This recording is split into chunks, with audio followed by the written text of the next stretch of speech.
A huge asteroid, several hundred feet across, is dashing towards Earth through the black nothingness of the cosmos. Ooh. Brace for the terrible news.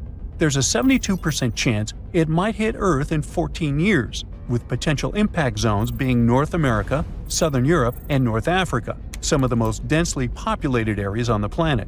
Astronomers have been keeping a close eye on the space invader for a few months, but now it's moved too close to the Sun, and tracking it is impossible for the next 7 months. Of course, there's a 28% chance that it will miss our planet altogether. But what if it doesn't? Global devastation and destruction, that's what. Thousands of lives lost, billions and billions of dollars in damage, entire species wiped off the face of the Earth, ruined cities and towns, destroyed fields and forests. We're left wondering whether it's the future awaiting for us. Well, now you can breathe easy. That's just a hypothetical scenario created by NASA to prepare for a situation like this. The space agency has been thinking about this kind of disaster for years. Even cooler, they run what-if asteroid exercises every 2 years to get scientists, state agencies, and international experts on the same page. The last one occurred in April. Over 100 people took part in that event. During such asteroid drills, experts pretend that a giant space rock is heading our way. Then they work through all the tricky questions they can come up with, like how big is it? Where might it hit? What should we do? It's like a massive brainstorming session to make sure that if it ever happens, we won't have to start from scratch. To make these scenarios feel as real as possible, NASA's Center for Near-Earth Object Studies gets involved. These are folks who track real asteroids and calculate their orbits. So they simulate months of asteroid observations, complete with uncertainties about its size, trajectory, and potential impact zones. It's the kind of uncertainty that makes decision-making way harder, just like it would be in real life. Now, if an astronaut really was aiming at Earth, it wouldn't be just one country's problem. It would be everyone's. That's why this exercise brings in international experts. In April, it happened for the first time. They worked alongside U.S. agencies like NASA's Planetary Defense Coordination Office and FEMA to understand how the world might respond to such a crisis, since an asteroid impact would have dire consequences globally. Now, the big question is, can we actually stop an asteroid from hitting Earth? Here, there are two main options experts consider. First, we could send a spacecraft to gather more info. If we knew more about the asteroid's size, mass, and orbit, we'd be able to make better decisions about what to do next. The second option is to try to deflect it. Basically, it means bumping the asteroid off its course so that it misses Earth. This might sound impossible, but NASA's DART mission has already proven that we can do it. 2 years ago, they crashed a spacecraft into a small asteroid called Dimorphos and successfully changed its orbit. It was a huge victory for planetary defense. But missions like that take tons of time to plan, prepare, and carry out. That's why spotting dangerous asteroids as early as possible is so important. Currently, NASA is working on a new telescope called NEO-Surveyor, which is set to launch in 2027. Unlike good old telescopes, NEO-Surveyor is designed to detect even the trickiest asteroids, including ones orbiting close to the Sun. It'll give us a better chance to act early and potentially stop an asteroid before it becomes a threat. If you still think that an asteroid impact is something out of science fiction and the threat isn't real, how about this? Early on Sunday, January 21st, a small asteroid about 3 feet wide entered Earth's atmosphere and luckily burned up over Germany. NASA's Scout Impact System spotted it 95 minutes before it hit and predicted exactly when and where it would arrive. At 1:32 a.m. local time, the asteroid turned into a blazing bright fireball, visible as far away as the Czech Republic. Some small meteorites might have landed near the impact site, about 37 miles west of Berlin. This is just the 8th time ever that an asteroid has been detected before it hit Earth. It's a splendid example of how tools like Scout are helping us track asteroids and prepare for anything bigger that might come our way. Here's another example. A small asteroid turned the skies over northeastern Siberia into a breathtaking light show on December the 4th, burning up harmlessly in Earth's atmosphere. The space rock, about 28 inches across, was spotted just hours before it hit. Thanks to observations from astronomers around the world, a special alert system managed to predict the impact to plus or minus 10 seconds. The asteroid entered Earth's atmosphere at 1:15 a.m. local time. The authorities were put on alert, but there was no damage reports. NASA's Asteroid Terrestrial Impact Last Alert System, or ATLAS, spotted the rock 12 hours before it entered the atmosphere. This makes it the fourth imminent impactor, which is an asteroid discovered within hours of its expected impact, detected this year, and the 11th overall. Now, China also has big plans for planetary defense. They're working on their first mission to hit an asteroid, and it's got a double purpose. One spacecraft will crash into the asteroid, and the other will hang back to study the whole thing for up to a year. In other words, it's not just about protecting Earth, it's also a way to learn more about the solar system. The target is an asteroid called 2015 XF261, which is a mouthful, and also about 100 feet wide. It flew by Earth recently on July 9, passing us at 31 million miles. True, it's pretty far away, but the space traveler was zooming by at a speed of 26,000 miles per hour, 30 times faster than the speed of sound. China is going to send a space probe to study the asteroid. They're hoping to learn more about its structure and composition, which could help us with future planetary defense missions. Then they plan to hit the asteroid with another spacecraft to test the impact, and the first space probe will stay there to observe the remains for up to a year. Timing is critical for this mission, and the asteroid offers some good opportunities in the next few years. Thus, in March and May of 2027, the asteroid will pass within 20 million miles of Earth. In April 2028, it'll get even closer. By that I mean 13 million miles away. A year later, in April 2029, the asteroid will end up just 4.2 million miles away, making it the best shot for a mission. Another decent chance will be April 2030. That's when the asteroid will pass our planet at 4.4 million miles. To give you some context, NASA's DART mission once targeted an asteroid 7 million miles away, and the trip took 10 months. So China's planners have to pick the right moment, depending on how long their spacecraft will need to get there. The mission is expected to start around 2027. At the same time, this won't be China's first attempt to target an asteroid. Back in 2023, they were planning a planetary defense test with a different asteroid, which is also about 100 feet wide. It's not clear why they switched to the current one, probably because the timing works better. Most asteroids are basically time capsules from 4.6 billion years ago, leftovers from when the solar system was just forming. Studying them could tell us a lot about how planets, including Earth, came to be. So, China's taking on something that combines planetary defense and pure space science. They're definitely making big moves in the space exploration game. Now, Jupiter used to be flat and look like an M&M candy. Now I'm hungry. And it wasn't the only flat pattern in our solar system. Turns out there are tons of things that can go wrong during a planet's formation, like locking up to the sun or getting whooshed into open space. Let's check it out. The Earth isn't flat, but Jupiter might have been. Instead of being a big round ball, gas giants in our system might have started more like flat pancakes. Jupiter is one of the oldest of our neighbors. It's 4.6 billion years old, just like our Sun. And when it was just a baby planet, it likely formed through a process called disk instability. It all begins with stars. When a star is forming, it doesn't look like a round object.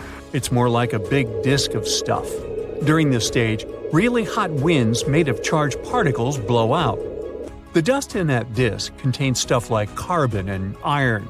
Some of them collide and stick together, forming bigger objects. Dust turns into pebbles, pebbles turn into rocks, and rocks bump into each other, getting bigger. Gas in the disks helps all these solid bits stick together. Some break apart, but others stick around, and they're the ones that become the basic pieces of planets. They're called planetesimals. Even gas giants like Jupiter started off as tiny specks of dust, smaller than a human hair. Eventually, they formed their own big ring-shaped disks of gas. They began to spin around our sun, growing bigger by gathering gas and rocks like snowballs. Gas giants are special. They were born from the colder parts of the disk. In cold areas, molecules are slower, which makes them easier to grab. In these places, water could freeze, and tiny ice pieces stick together and are mixed with dust. These dirty snowballs gather up and then form cores of huge planets, like Jupiter, Saturn, Uranus, and Neptune. In the warmer areas closer to the star, rocky planets like Mercury, Venus, Earth, and Mars start to form. After the icy giants were born, there wasn't much gas left for these smaller planets. It might take tens of millions of years for these rocky planets to form after the star is born. And our Sun was growing at the same time, sucking up nearby gas and pushing faraway stuff even farther out. After billions of years, the disk changed completely, turning into a round star with a bunch of planets, dwarf planets, asteroids, moons, meteoroids, and comets around it. Recently, simulations showed that these protoplanets, as these early dust balls are called, don't start off looking like the planets we know. In the case of gas giants like Jupiter, they look more like squashed balls or M&M's candies, not the peanut kind. When the Sun was young, the disk of gas and dust surrounding it cooled down and became unstable. It started breaking into big chunks. These chunks dramatically collapsed together under huge gravity to create Jupiter. It became a round gas giant over time. There are a lot of oddities that can happen during that process of planet formation. Ever wonder why Venus or Uranus spin in the opposite way compared to other planets? Usually, when things form from a spinning disk of gas, they tend to spin in the same direction. For example, if you spin a bunch of balls on a string, they all twirl in the same way. So, theoretically, all planets should spin in the same direction too. But there are a lot of fast-moving objects like comets and asteroids in our solar system. When they smash into planets, especially during their early days, this collision might send the planets to spin in the opposite direction. Venus and Uranus probably survived a massive collision. Luckily, they weren't repelled to outer space. The gravity from the Sun and nearby planets pulled them back into place. There are also so-called tidally locked planets. These are celestial bodies that spin in a way where one side always faces their star while the other side remains in perpetual darkness. So one side is always very hot while the other is extremely cold. If we were on a planet like that, we would only be able to live on a thin line in between. These planets form when they're very close to their star. The gravitational forces are extremely strong, and over time, these forces slow down the planet's rotation until it matches the time it takes to orbit the star. Imagine you're spinning in your chair. Someone comes up to you and, holding onto your chair with their hands, starts spinning with you. This way, you'll always face each other. Tidally locked planets kind of work like that. Our moon is tidally locked to our Earth, which is why we only see one side of it. We've discovered more than 5,000 planets outside of our solar system called exoplanets. Some of them have very strange orbits. For example, planets with incredibly long orbits, thousands of years to make one trip around the star, or very wonky, comet-like orbits, or so-called hot Jupiters. They're super close to their star, way closer than Mercury is to our Sun. But these planets couldn't have formed where they are now. As their solar system evolved, they changed their positions for some reason. This rearranging is called planetary migration. There are three main ways this migration happens. First, because of the gas and dust spinning around the planet. When a planet is bumping into this stuff, it can create spiral patterns in the gas. These patterns can either push the planet closer to the center or farther away, depending on how they mix together. It's called a gas-driven migration. This is what Jupiter experienced when it moved closer to the Sun billions of years ago. I wasn't around then. This also explains the existence of hot Jupiters. Second, big planets can shove the smaller ones, changing their paths. Third, the star's gravity can tug on the planet, making its orbit more circular. Ever heard of rogue planets? Imagine a lonely planet floating in the vastness of space without a star to call home. They're like the wandering nomads of our galaxy, doomed to drift around forever. And there are so many of them, there might be more free-floating planets than ones that are tied to stars. We're talking trillions of rogue planets hanging out in our Milky Way galaxy alone. They're often as massive as our biggest planet, Jupiter, but most of them might be Earth-sized. Some might even have thick atmospheres that keep them warm, even though they're far from any star. Some of them might have wild auroras, while others could host moons with liquid water, a potential haven for life. There's even a chance that they might contain extraterrestrial life. These planets might bump into other stars or even entire planetary systems as they journey through space. Sometimes they might get caught in a star's gravity for a while before getting flung back out into space. But how are they born? Sometimes, during this chaotic process of planet formation, not all planets can manage to stay close to their parent stars. Some of them get kicked out of their solar systems due to powerful gravitational interactions with other planets or passing stars. These ejected planets become rogue planets. In 2012, astronomers found a solar system from the very beginning of the universe. This system included a star and 2 planets. We called it a fossil system. The star is super old, about 13 billion years, almost as old as our entire universe. It was mostly made of just hydrogen and helium. This is unusual because planets usually form from clouds of gas that contain heavier stuff. That's when we figured out that the way planets formed before was different from how they form now. We know that stars with more metals are more likely to have planets. In astronomy lingo, metals means any chemical element other than hydrogen and helium. But in the early universe, there weren't many metals. Most of them were created inside stars and then spread out into space when those stars blew up. So, when did the very first planets form? This newly discovered system helps answer these questions. Its 2 giant planets are orbiting a star that's incredibly low in metals and extremely old. This should be really rare, if not impossible, but they exist. This means that maybe there are more planets in metal-poor systems than we thought. Studying them will help us learn more about the history of planet formation. You get the last instructions from the team and get into your spaceship. It's the first spacecraft made on Earth that can move at a speed close to the speed of light. Your task is to visit the most unusual and terrifying places in space and send scientists detailed information about them. And so, your journey begins. Your spacecraft is accelerating, and you dash past the moon. In the distance, you see a small reddish planet. It's Mars. And look at that spectacular giant surrounded by a set of rings. That's Saturn. You wish you could have more time to explore this gas giant, but you have to hurry. You pass by beautiful stars. Some of them are luminous, others have a reddish hue, and some seem to be dimming. That's Sirius, the brightest star in the night sky on Earth. It's about 8.6 light-years away from us, but you're traveling fast, and soon you see Polaris, aka the North Star, which is way further, 431 light-years away.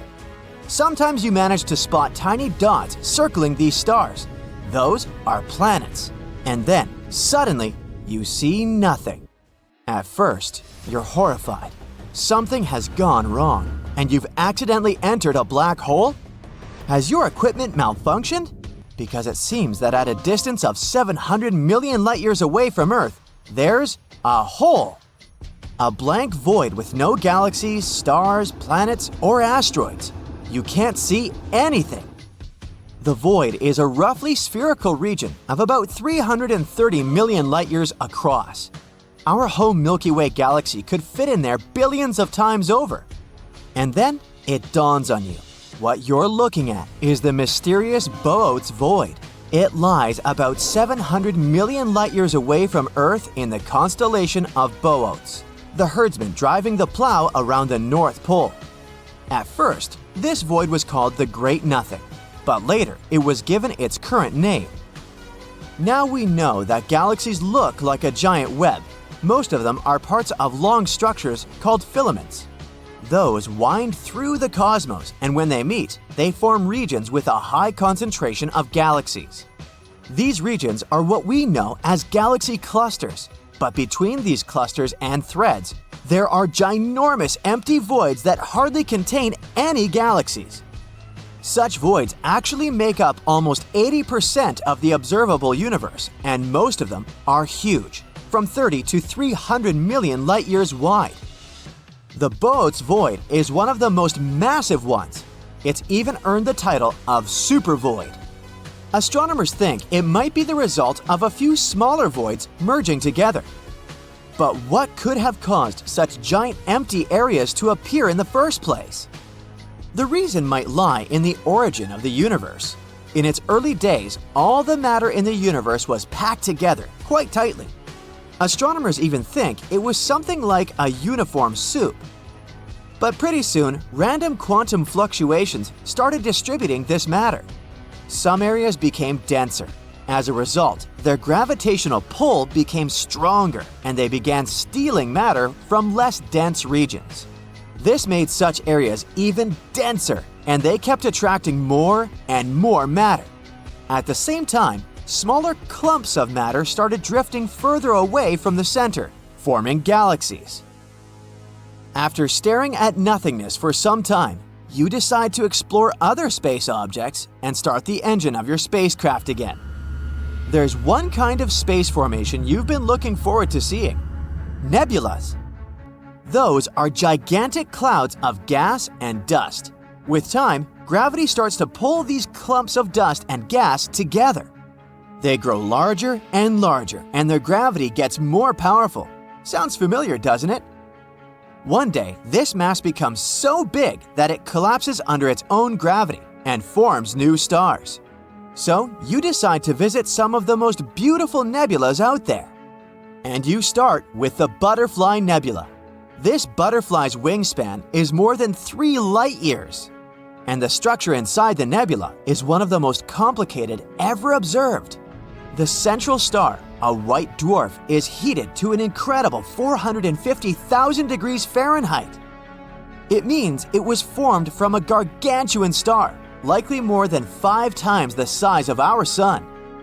The white dwarf is surrounded by a thick disk of dust and gas at the equator. That's what probably makes the whole structure look like an hourglass or a butterfly. The next place you decide to visit is the Eskimo Nebula, 5,000 light-years away from Earth in the constellation of Gemini. It was discovered more than 200 years ago and got its name for a reason. Its double shell formation looks like a person's face hidden in a padded hood of a winter jacket. But in reality, this parka is a disk of material with a ring of comet-shaped objects. And the tails of these objects stream away from the star at the center of the Eskimo Nebula. The bizarre orange streaks in the outer part of the cloud stretch light-years away in all directions. As for the Eskimo's face, even though it resembles a ball of twine, in reality, it's a bubble of material blown into space by the wind of high-speed material produced by the central star. Your next destination is the Ring Nebula. At first sight, it's a giant cloud of dust and gas surrounding an old, almost extinguished star, which does look like a ring. But astronomers say the nebula isn't a bagel, it's a jelly-filled donut. The deep space colorful object more than 2,000 light-years away from Earth is actually a ring that wraps around a blue, ball-shaped structure. Each end of the structure sticks out of the ring's opposite sides. Now you can head to a place called the Pillars of Creation. You find it more than 7,000 light-years away from Earth in the Eagle Nebula. That's a young cluster of stars just 5.5 million years old, space babies. Once, the Hubble Space Telescope managed to take an image of several dark silhouettes near the nebula's center. And now you can see them with your own eyes. Those are the so-called Pillars of Creation, an active star-forming region. And since you've already visited a star-forming region, why don't you drop by a living fossil galaxy? For example, DG-SAT-1. It's as big as the Milky Way, but it's nearly invisible because its stars are spread out incredibly thinly. But what makes the galaxy so unique is that it's sitting all alone, unlike other galaxies of this kind, which are usually found in clusters. It can mean that DG-SAT-1 was formed in a different era, probably a mere 1 billion years after the Big Bang. If it's true, the galaxy is a real living fossil. The next stop on your space sightseeing tour is the Black Widow pulsar. Just like its spider namesake, this rotating neutron star is munching on its partner, a lightweight brown dwarf star. The more material the pulsar consumes, the more slowly it spins. The energy the neutron star is losing in the process causes the companion star to dwindle. Oh, look at this! That's a stellar nursery in the constellation of Centaurus. But even though this place might be called nursery, it's anything but peaceful or safe. This region, made up of hydrogen and newborn stars, is located in a nebula in the constellation of Centaurus, around 6,500 light-years away from Earth. The intense energy these baby stars emit makes hydrogen clouds glow ominous red. This energy is so powerful that it's eating away dark clouds of dust, and they're disappearing like lumps of butter on a hot frying pan. You're continuing your journey when you see something absolutely amazing, a cloud of water floating in space. To be more precise, it's a cloud of water vapor surrounding a supermassive black hole 12 billion light-years away from Earth. The cloud contains 140 trillion times the entire volume of water on our planet. Astronomers believe this water cloud appeared just 1.6 billion years later than the universe itself. The protective shield of our planet decays and eventually fails. So do our satellites. First, communication satellites in the highest orbits go down. Next, astronauts in low Earth orbit can no longer contact their mission control center. And finally, hazardous, relentless cosmic rays start bombarding everything on Earth, causing havoc and devastation. Are these the terrifying consequences of the planet's magnetic field reversal we're going to face? Right now, as you're watching this video, Earth's north magnetic pole is extremely out of whack. It's so serious that scientists will have to update the global magnetic field model released a mere 4 years ago. Does it all mean that the magnetic pole of our planet will flip soon? Well, be patient, we'll figure it out a bit later. You see, the magnetic pole is moving quite erratically from the Canadian Arctic towards Siberia, and these movements are very unpredictable. But it's normal for the pole to be moving. There are long-term records from London and Paris that prove that the North Magnetic Pole moves randomly around the rotational North Pole over periods of several hundred years. But the most astonishing thing about its movement is that it's speeding up. Around the mid-1990s, the magnetic pole unexpectedly accelerated from a bit over 9 miles to 34 miles a year. And recently, the pole crossed the international date line, moving toward the eastern hemisphere.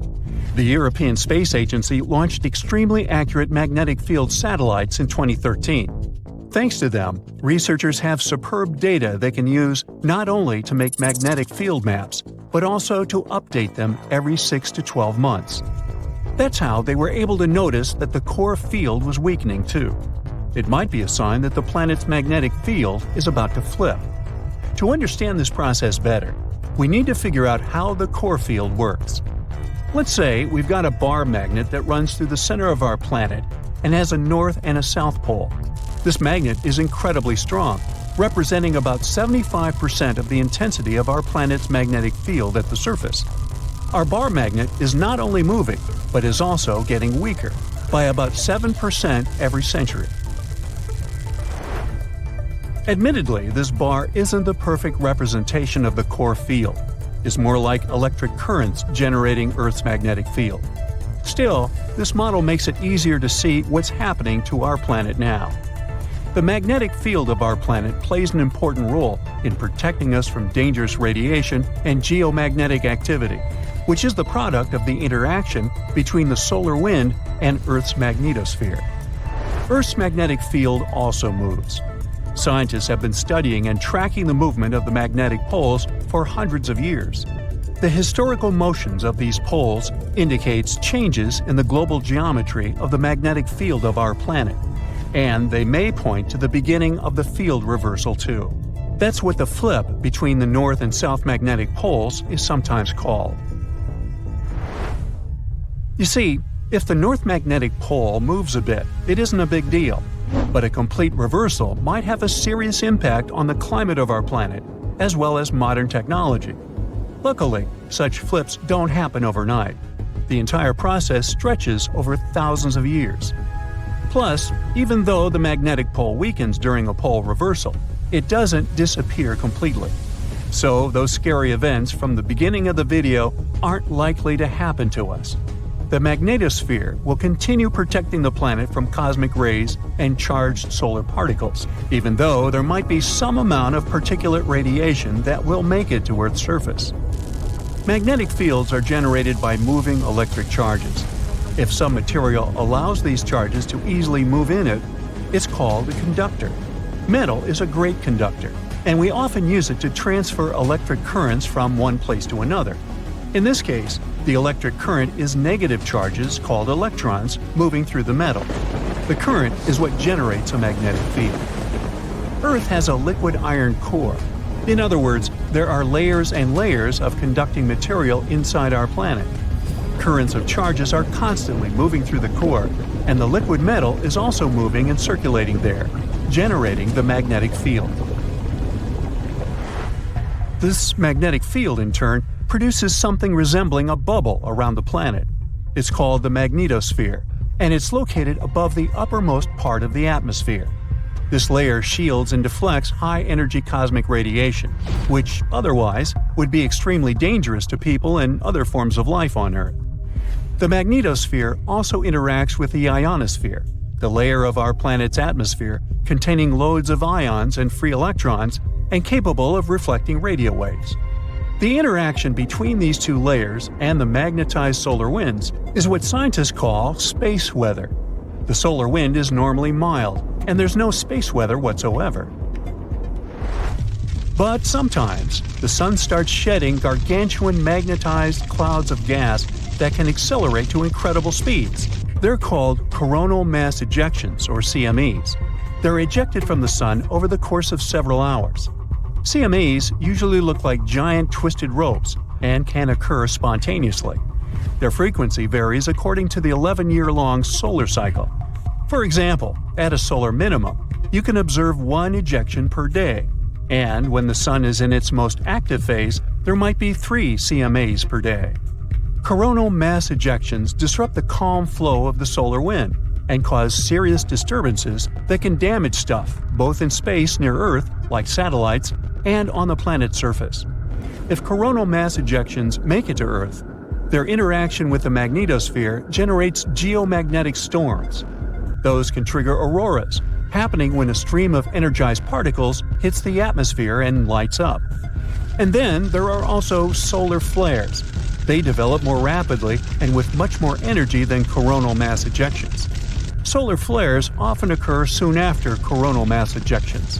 The most powerful volcanic eruptions pale in comparison to solar flares that release 10 million times more energy. Within a few minutes, one solar flare can give out billions of tons of charged particles. Solar flares are also insanely hot, with temperatures reaching several million degrees Fahrenheit. Astronomers believe that such bursts of solar radiation happen when the sun's magnetic field gets twisted in some regions. At one moment, all the pent-up energy is released. The star sends out light and particles, mostly electrons and protons. Most solar flares last for minutes, but some continue for hours. A powerful solar storm can potentially cause a devastating global blackout on Earth. If not for the Earth's magnetosphere, the effects of the sun's activity would be much more devastating. Luckily, the magnetosphere deflects most of the solar material hurtling towards our planet from our star at a speed of over 1 million miles per hour. But even so, during space weather events, there's a lot of hazardous radiation near Earth. It can potentially harm astronauts and spacecraft. Plus, space weather can damage large conducting systems, for example, pipelines and power grids, by overloading currents running inside them. Scientists regularly map and track the overall orientation and shape of our planet's magnetic field. To do it, They use local measurements of the field's orientation and magnitude. That's why they've been able to conclude that the location of the North Magnetic Pole has moved by almost 600 miles since the first measurements were taken in 1831. The magnetic field of our planet reverses on a timescale varying between 100,000 to 1 million years.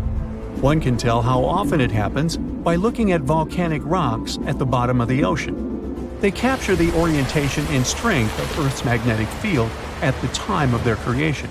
So, dating those rocks gives us a good picture of how our planet's magnetic field has evolved over time. From a geological point of view, field reversals happen quite fast, but they are extremely slow from a human perspective. A complete reversal normally takes a couple of thousand years, but during this time, the orientation of the magnetosphere may shift, exposing more of Earth to cosmic radiation. Such events tend to change the concentration of ozone in the atmosphere. In any case, scientists can't say for sure when the next field reversal will happen, but they keep mapping and tracking the movement of our planet's magnetic north. By the way, the Earth isn't the only planet with a magnetic field. Gas giants, like Jupiter, also have a conducting metallic hydrogen layer that generates their magnetic fields. Jupiter's internal magnetic field prevents the solar wind from interacting directly with the planet's atmosphere. Scientists were looking at a list of gas clouds when they saw something strange. 5 groups of blue stars that are not quite a galaxy and not a known type of star cluster either. These groups of stars are called blue blobs, and they're located in the Virgo galaxy cluster. Now, the big question is, how did these blue blobs form if they don't have any nearby parent galaxy where they could form? Scientists realize there are some heavy metals present in these blobs. Generally, when stars are born, they create heavy elements called metals. These metals are essential building blocks for new stars. In big galaxies, many stars form over time, and as a result, more metals get created too. These heavy metals in the blue blobs were a clue that the stars in these blobs were formed from gas that was stripped from a larger galaxy. Think of it as a piñata. The candy is the gas, and the piñata is this bigger galaxy. The blue blobs are the leftover candy that was scattered around.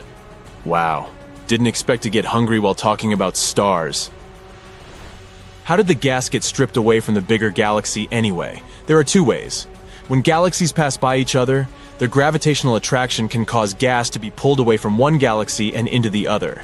This is called tidal stripping, and it's the first way these blobs can happen. It's like when 2 magnets attract and pull metal objects toward each other.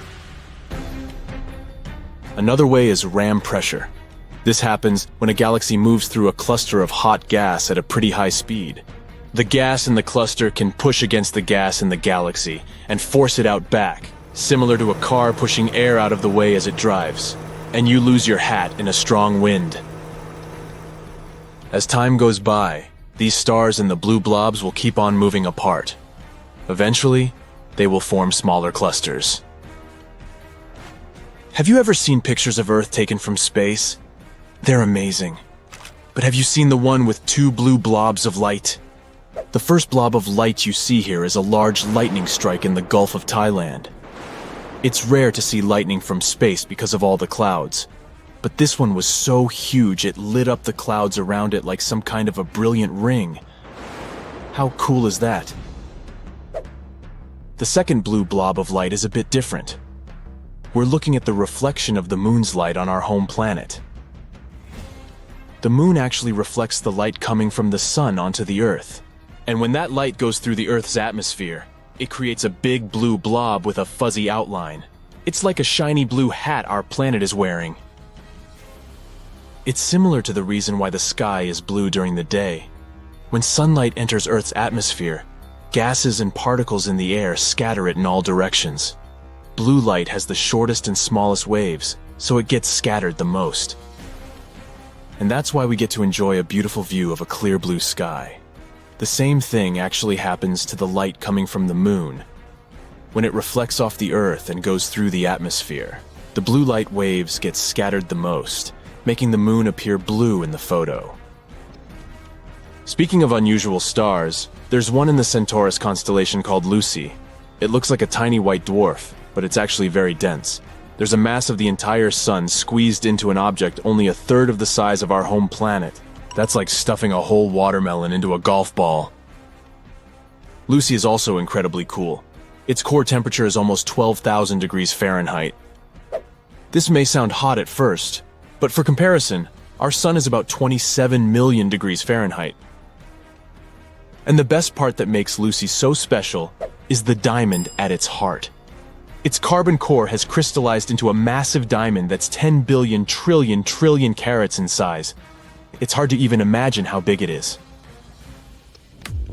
Scientists found out about this awesome diamond by listening to the star's vibrations, which is like a star's heartbeat. And after they discovered Lucy, scientists found some other stars with crystallized cores and massive diamonds the size of Earth, too. Our universe is like a giant jewelry store. Most of the astronomers from the northern hemisphere are familiar with the star named Vega. First, it's brighter than expected. But if you could take a look at it from a different angle, you'd see this star is actually squashed. It has a specific oblong shape because it rotates at a high rate. It spins once every 12.5 hours, which throws the material out around its equator. This material then cools and darkens, and forms a dark, mysterious halo around Vega. When stars reach the end of their lives, they often explode in a dazzling supernova, getting brighter and brighter before they finally fade away. But one supernova, IPF-14Ls, decided not to obey the rules. It started to fade away like most other stars, but then, when everyone expected it to be gone, it suddenly came back to life and brightened up again. And not just once. It kept fading and brightening at least 5 times in a row. Scientists were so surprised to see this. When they measured the light from the supernova, they found it was evolving 10 times slower than other stars. It was aging way more slowly, too. When it looked 60 days old, it was actually 600 days old. It could be even older, because scientists had recorded another supernova in the same spot almost 70 years ago. There are some theories as to how it could have happened. Maybe the supernova was bumping into some surrounding material and then making it glow. Or maybe it was a giant star that was shedding material all the time to prevent, or at least postpone, its own collapse. At first, it may seem like you're looking at a simple variable star here, my Camelopardalis. But when astronomers looked more closely, they realized it was a pair of stars. The two stars are moving around each other at really high speeds, and their atmospheres are starting to mix because they are so close. People believe this example is the start of a union between two stars. In the end, the two celestial bodies, which already weigh 32 and 38 solar masses each, will join together to make a gigantic one with more than 60 solar masses. Scientists have thought for a long time that this is how super big stars form. They've never really seen it happen. The universe is 13.8 billion years old. And from what we can see, one mysterious star, HD 1140283, could be 14.4 billion years old. Something's not right here. This star has all the chemical signs of a second-generation star, which is a star that formed from gas and dust after the first generation of stars exploded. This star, sometimes called Methuselah's star, is 190 light-years away. Its brightness, distance, and composition help us figure out how old it is, at least 13.2 billion years old. While the age of 14.4 billion years is probably put there as a potential range. Even if it's younger than the universe, or is it? It's still by far the oldest star near us. Let's not forget the one with a tail either. It's called Mira. Sometimes it's bright, and other times it's faint, making it a bit of a tricky one to spot in its constellation. Sometimes it's one of the brightest stars up there, while other times it is one of the fainter ones in its constellation. It's the system with two stars, a red giant and a white dwarf. The red giant used to be like our own sun, but now, as it's closer to its end, it's shedding its outer layers into space. And Mira has a comet-like tail too. As the red giant sheds its outer layers, it creates a stream of gas and dust that follows the stars as they move through space. If an asteroid like Apophis hits Earth, we will be destroyed. Massive earthquakes will strike, and tsunamis will flood everything. Apophis is a billion-year-old celestial body that has been in the solar system since its inception. So you might be thinking, well, how likely is it that this giant space stone will collide with our planet in 2029? Well, let's find out, shall we? Apophis is a big, bad asteroid discovered in 2004 by the Kitt Peak National Observatory in Arizona. Since then, it has proudly held the title of one of the most dangerous asteroids ever located. It's around 1,100 feet wide, which is a bit bigger than the Empire State Building and the Eiffel Tower. Because of how scary it was named Apophis, like the Egyptian immortal creature that was considered to bring eternal darkness and destruction to Earth. Oh boy. In 2021, researchers had a once-in-a-lifetime opportunity to study this floating rock when it passed near our planet, and we'll come back to that in a minute. Now, some scientists say that there is a small chance of Apophis hitting the Earth on Friday, April 13, 2029. The Yarkovsky effect is to blame for this, since it can slightly nudge this space rock towards Earth. This effect originates from the uneven emission of thermal photons from a rotating celestial object, resulting in a fascinating force exerted upon it in space. These emitted photons possess momentum and play a pivotal role in shaping the dynamics of the body. The asteroid has two sides, light and dark, just like the Moon. The light side faces the Sun and is warmer than the dark side. But the thing also turns, so the sides constantly change direction and temperature. This change could be detrimental because it slightly pushes Apophis toward Earth. Unfortunately, nobody knows how the Yarkovsky effect will influence the asteroid's path. On the other hand, on the asteroid's last flyby of Earth in 2021, astronomers used radar to take accurate measurements of its trajectory and confidently concluded Apophis will safely miss Earth in 2029 by about 20,000 miles and won't bother us again for at least 100 years. Now, generally speaking, every 8,000 years, our planet is hit by a falling star that has similar dimensions to those of Apophis. The last time we were hit by a slightly smaller meteor was in 2013. A new spacecraft developed by NASA called the OSIRIS-REx was launched in 2016 to collect samples from another slightly less terrifying celestial body called Bennu. 4 years later, it finally arrived at the thing, got some samples, quickly said goodbye to Bennu, and started traveling back towards Earth. The samples were safely stored in a capsule dropped in Utah. So far, this has been the most significant sample ever taken from an asteroid. After the delivery, the spacecraft didn't waste any time and started chasing Apophis. Now, OSIRIS-REx has been renamed to OSIRIS-APEX, and is currently playing tag with Apophis. With some luck, on the 2nd of April 2029, when the asteroid zips close by Earth, the spacecraft will reach Apophis and land on it. It will stay on Apophis for 18 months, collecting valuable information and taking thousands of pictures. The asteroid will be monitored with the help of powerful telescopes. At some point, Apophis will get too close to the Sun, and then all the monitoring work will be on Osiris's apex back. If you live in Europe, West Asia, or Africa, you're one of those lucky people who will have a once-in-a-lifetime opportunity to see Apophis with the unaided eye. It'll be visible in the sky in these regions in 2029, and those who have telescopes will be able to spot it once again in 2036. OSIRIS-APEX will experience some problems because the asteroid has a thick crust, and the spacecraft won't be able to collect data as easily as it did with Bennu. OSIRIS-APEX has a unique thruster that will blow all the dust from Apophis while landing. This will be a perfect chance to analyze the surface of the asteroid to see what it's made of. The craft will spend 1.5 years mapping the asteroid, trying to detect changes in its shape. All this research will show how the celestial body is likely to move so we can better design plans to protect Earth from such things. In 2025, NASA is also going to launch the mission Apophis Pathfinder, and it will be the first spaceship to ever touch this asteroid. It will land approximately a year after its launch.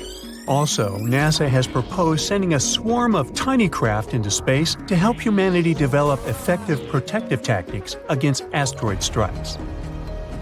We know that Apophis originated in the primary asteroid belt between Mars and Jupiter. In the past million years, this celestial body has changed its path because of the considerable influence of Jupiter's gravitation. Now it seems like it favors the Sun more, meaning this asteroid will come very close to Earth. That's why it's classified as a near-Earth celestial body. A lot of tests and research have been done to find a way to deal with asteroids. Some solutions include drilling and detonating the space body from inside, or testing new technologies, like attaching rockets to it and trying to steer it away from Earth. We can also hit it with something moving at high speeds to make it change its course. Apophis is an S-type asteroid made of rocks and minerals like iron and nickel, and is shaped like a peanut. It can tell us a lot about the past and possibly the future. Sampling this space object could reveal how life on Earth began and how plants appeared. There are many theories that suggest that water arrived on our planet on an asteroid or a comet. Asteroids are like priceless time capsules. Unlike rocks on Earth, which have undergone thousands of changes, like erosion, most celestial bodies are still intact and much easier to study. When meteors fall on Earth, they get covered in debris that's impossible to clean. That's why studying Apophis while it's still in space is so important. Also, some asteroids are made of precious metals like platinum. Right now, we have a high demand for metals that we use in production, and mining metals on Earth is quite tricky. Just one large meteor might have iron, nickel, gold, and platinum that could last us millions of years. If Apophis has this amount of metals, well, we'd want to break it down and bring it back to Earth. One space rock could be worth quadrillions of dollars, making space mining highly profitable. And still, it would cost us more to get it back to Earth than to dig up these materials here. As technology progresses and new kinds of rockets are developed, this might become possible at some point. So, even though we're safe for the next 100 years from Apophis, you probably still want to see what would happen if something like it did impact. Come on, sure you do. Well, first let me tell you, you'll hear the sound of the collision and know what's happened even if you're miles away. You should leave your house or apartment immediately. Shortly after the impact, massive earthquakes will strike, and many tall buildings will fall. So, staying away from cities might be your best option if you have a choice. But don't escape by car. There will be massive traffic jams, and everyone will panic. Going on foot or by bike is your best option in this scenario. A prime way of transportation will be traveling by plane, so if you've always wanted to get that pilot license, now you've got a good excuse. If you have time, take along extra snacks and water, and an extra pair of socks. It's nice to live by the ocean or the sea, but in this scenario, it's the worst place to be, because giant tsunami waves will hit coastlines after the impact. If you live far away from the impact area, the tsunami might take 30 hours to arrive. You'll have a bit of time to prepare. Have you heard about a diamond star that could put all the riches on Earth to shame? Or how about twinkling stars with surfaces made of solid iron? So let's take a look at these weird stars and try to unravel their mysteries. There's a star in the Centaurus constellation that was nicknamed Lucy in the Sky with Diamonds. Yes, it was named after a Beatles song, because it basically is a Beatles song. You see, the star was discovered to have a massive diamond at its core. Now, you may be wondering how big this diamond really is. Well, it's estimated to be about 10 billion trillion carats. That's a 1 followed by 34 zeros. To put that into perspective, the Hope Diamond, which is one of the largest diamonds on Earth, is a measly 45.5 carats in comparison. Can you imagine the size of the ring you could make with this star diamond? And it's about the same mass as our sun. But don't get too excited about the prospect of owning this diamond just yet. Even if you were Jeff Bezos, you wouldn't be able to afford it. According to Ronald Winston, CEO of Harry Winston Inc., the diamond is so big that it would likely depress the value of the market. So you'd have to settle for a much smaller diamond engagement ring. One interesting thing about the Lucy in the Sky with Diamonds star is that it's incredibly dense. In fact, it has the mass of the Sun crammed into an object only a third the diameter of Earth. That's like trying to fit an elephant into a shoebox. And yet, despite its massive size, it's actually quite cool, with a core temperature of only about 12,000 degrees Fahrenheit. By comparison, the core temperature of our Sun is about 27 million degrees Fahrenheit. Since the discovery of Lucy in the Sky with Diamonds, several other crystallized stars have been found, some with diamond hearts the size of Earth. It just goes to show that the universe is full of surprises, and you never know what kind of treasures you might find out there in the vast expanse of space. And this isn't the only weird star we've discovered so far. There are many strange, unexplained things in outer space. For example, let's take Vega. Vega, also known as Alpha Lyrae, is a bright star located in the constellation Lyra. It's one of the brightest stars in the night sky and is easily visible to the naked eye from most parts of the world. Now, Vega may look like a beautiful, bright star to us Northern Hemisphere folks, but little do we know, it's hiding a secret. It's actually quite squashed. You see, Vega's high spin rate causes it to bulge at the equator, kind of like a cosmic belly. It rotates once every 12.5 hours, which is pretty fast for a star, and it throws material out around its waistline. It's almost like the star is hula hooping. This material is further from the center of the star, so it experiences less gravity, causing it to cool and darken, leading to a gravity darkening effect. So Vega is basically a cosmic fitness guru's worst nightmare. Although for us stargazers, it still looks round because we're looking at it from Earth's pole end. However, if we saw it from a different angle, we'd get a very different view. One that might make us wonder if Vega has been sneaking some cosmic donuts behind our backs. But while we might joke about its equatorial waistline, there's no denying that Vega is still one of the brightest and most fascinating stars in our galaxy. But if you want something actually bright, then how about a supernova? Supernovas are giant space booms that occur when stars reach the end of their life cycle. It's like the grand finale of a fireworks show, but on a cosmic scale. They release more energy in a few seconds than our sun will produce in its entire lifetime. And this is exactly what happened to the next star of our show. This celestial object with a weird name, IPFT 14HLS. But there's a catch. It isn't your average supernova.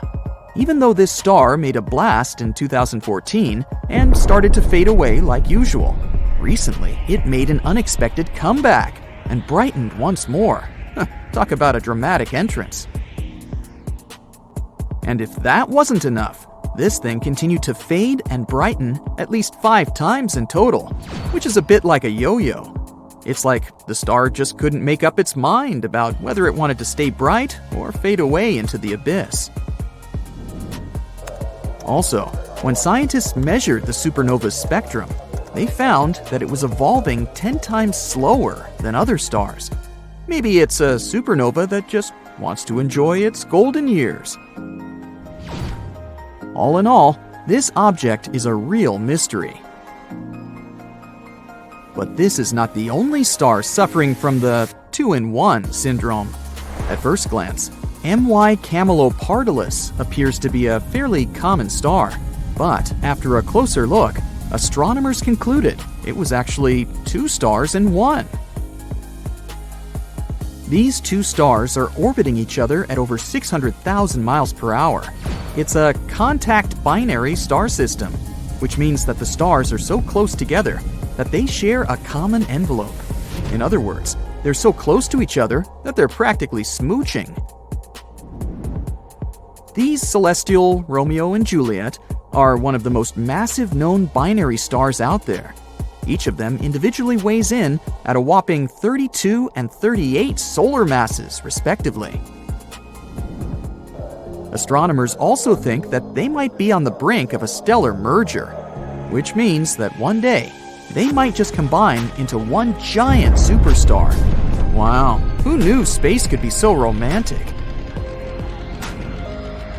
Next, introducing another long name, HD 140283, also known as Methuselah's star. This little guy in the constellation Libra has been around for a while, and by a while, I mean a really long time. Actually, scientists used to think it was older than the universe itself.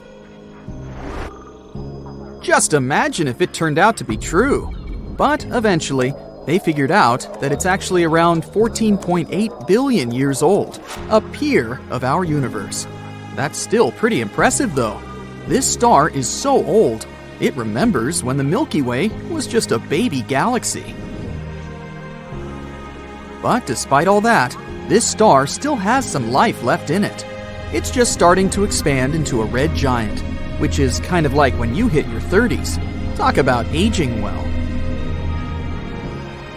But if all these things are somewhat comprehensible, then how about a star that was literally named WTF star by scientists?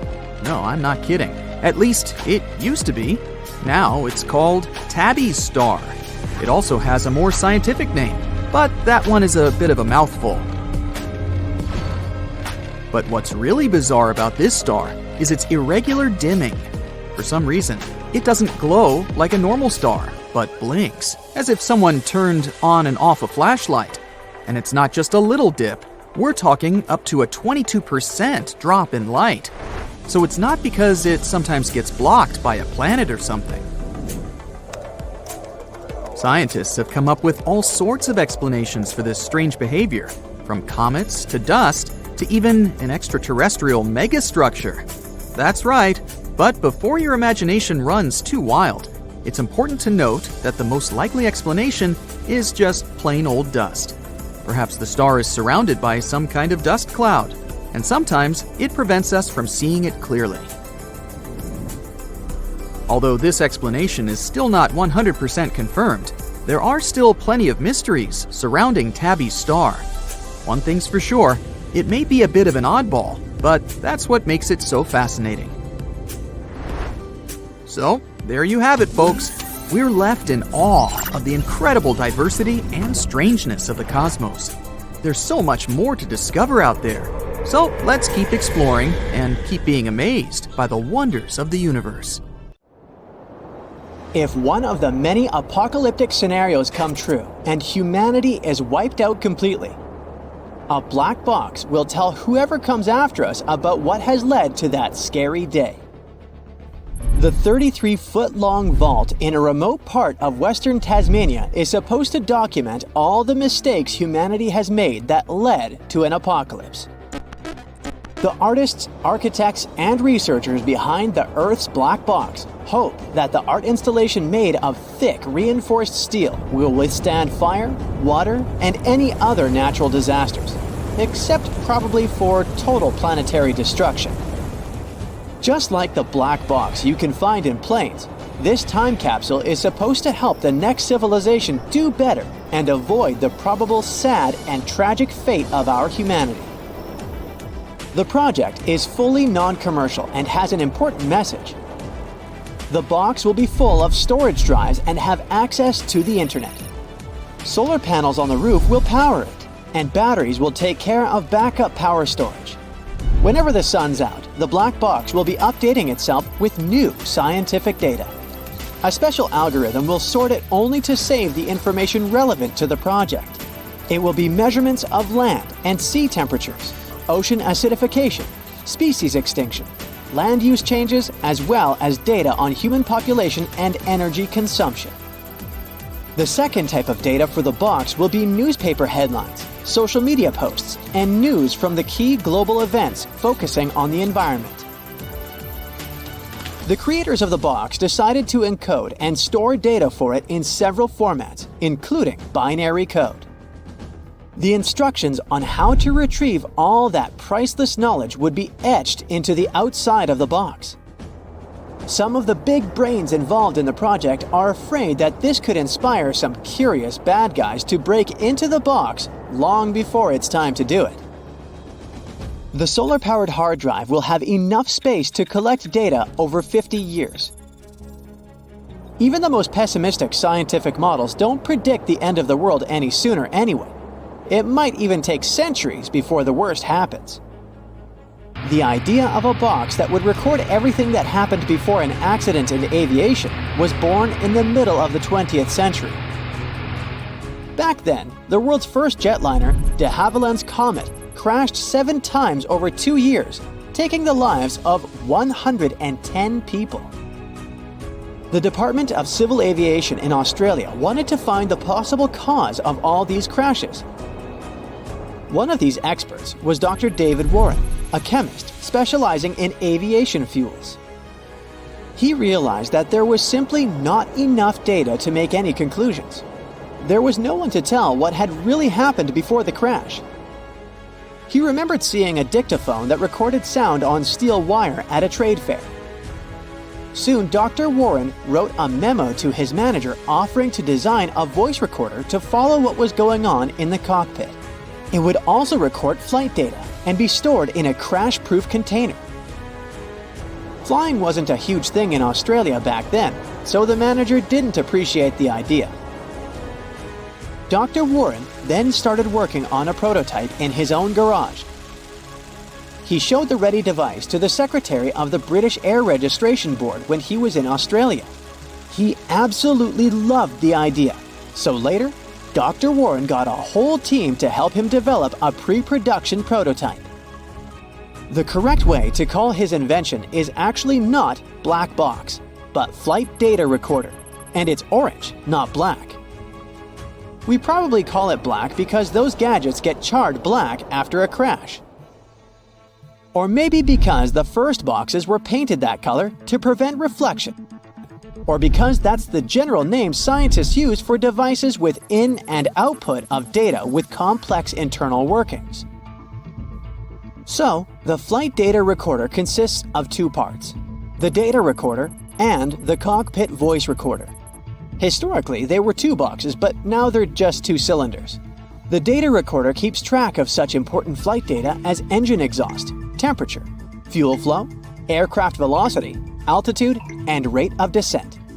The second part records sound in the cockpit to analyze communication with air traffic control in case of an accident. The device only records data for up to 2 hours and then overwrites the previous sounds. Sometimes, the 2 parts are combined and they look like a box. The devices record data and voices from the cockpit, but they are actually located in the tail end of the aircraft, where the structure of the plane will protect them best in case of a crash. The black box has a locator beacon, which is activated when water gets on it, but it will send out a pulse for 30 days. Search parties use the bright orange color of the recorder as a visual beacon. Sometimes, it takes a long time to find the box, and in some cases, they don't find it at all. Long before the first plane was invented, there was an original black box of Planetary meaning, the ancient library of Alexandria. Back in the ancient days, people in places like Egypt, Mesopotamia, and Greece were no strangers to libraries and archives. But these early institutions were more about preserving local traditions and heritage. The whole concept of a universal library only became a thing when the Greeks started thinking big. They were so impressed by what their neighbors in Egypt were doing that they arranged expeditions to acquire knowledge. Alexander the Great, the king of Macedonia, seeing that hunger for knowledge required his companions, generals, and scholars to report to him in detail on regions that were previously unmapped. It helped collect plenty of information on geography and contributed to the creation of a great library. Most of the information it had was written in Greek. It had the books of Aristotle as part of the whole corpus of Greek literature. Some sources say that in the hunt for new books, the library's founders would stop every ship sailing into the harbor of Alexandria. If they found books, they would take them to the library. If they decided it was valuable, they'd make a quick copy and return it to the owner with some compensation, leaving the original at the library. Another story tells us that Ptolemy III, grandson of the founder of the library, offered the governors of Athens a huge compensation to copy the original texts of the greatest poets. He then kept the originals and sent them back copies. Once the Roman Empire arrived, they burnt all that knowledge, not thinking that it might lead to their own collapse. There was no easy way of spreading information across the world, so one source had most of the knowledge humanity had accumulated by then. The great minds of those times didn't just fill it with knowledge, but also made important connections, trying to make the best use of that information. If the Library of Alexandria hadn't burnt, we could have gotten some priceless knowledge about the people who had lived before the current era. Some scientists believe that big data could have saved the Vikings that had settled in Greenland many centuries ago. It might have also helped the Easter Island civilization to identify and address problems caused by volcanic activity, latitude, and rainfall patterns, and restore soil fertility. They say that a typical person living today is exposed to as much data in one day as someone in the 15th century would learn in their entire lifetime. And there's a theory that every papyrus scroll on the whole Library of Alexandria could probably fit onto an ordinary flash drive you have in your pocket. There's so much big data generated every day that it might do us more harm than good because of a huge information overload. We're moving towards a global civilization, so if all that knowledge disappears, we lose not one empire, but the entire world. 2, 1, 0, all engines running.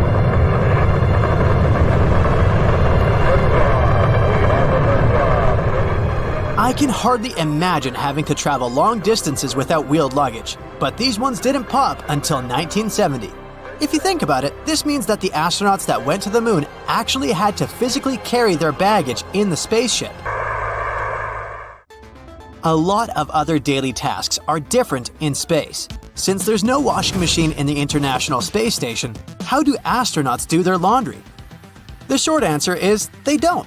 They just load up the dirty clothes into a resupply ship, then let them fall back into the atmosphere where it's incinerated. Our atmosphere contains astronaut underwear dust if you think about it. For their shower routines, astronauts had to go back to the old-fashioned way of bathing too. On the space station, they do not shower since the force of gravity is different and water doesn't flow as it should. So, they use liquid soap, water, and rinseless shampoo. They first squeeze the liquid soap and water from pre-made water pouches onto their skin. Next, they open the rinseless soap and add a little water to clean their hair.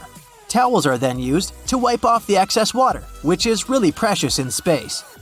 To make sure they recycle it, an airflow system nearby quickly evaporates excess water. All that water recycling is thanks to an invention called the Water Reclamation System, or the WRS. It was developed back in 2008 and helped solve water issues on the ISS. Up until then, water had to be imported from our planet on a regular basis, which was really expensive. What the WRS does is it gathers all the wastewater on board, the astronauts' leftover bathing water, humidity, condensation on the walls and windows, and then passes it through a series of filters. The resulting liquid is purified and great for drinking and washing. We even got the now famous microwave because of this space mission. When Neil Armstrong and his team landed back on Earth after their first visit to the Moon, specialists thought they might have been exposed to dangerous space particles. The result? They had to be placed in planetary protection quarantine on their return, as soon as their space capsule safely splashed down in the Pacific Ocean on July 24, 1969. That specific 21-day quarantine for the Apollo 11 astronauts is one of the reasons why we have microwaves in our kitchens today.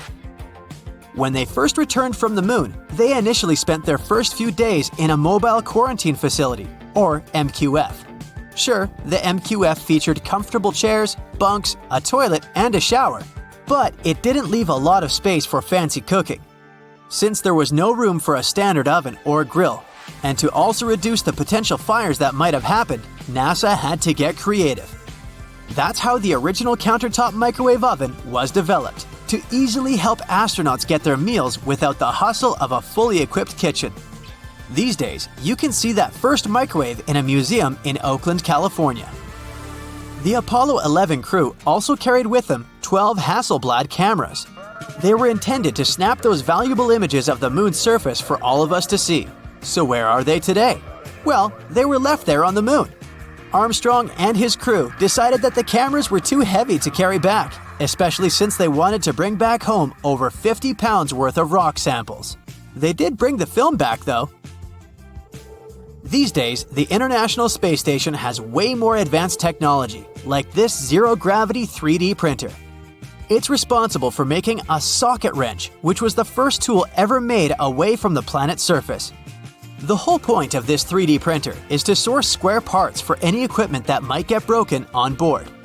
This way, astronauts won't need to keep returning back to Earth to fix their gadgets, making it cheaper and faster.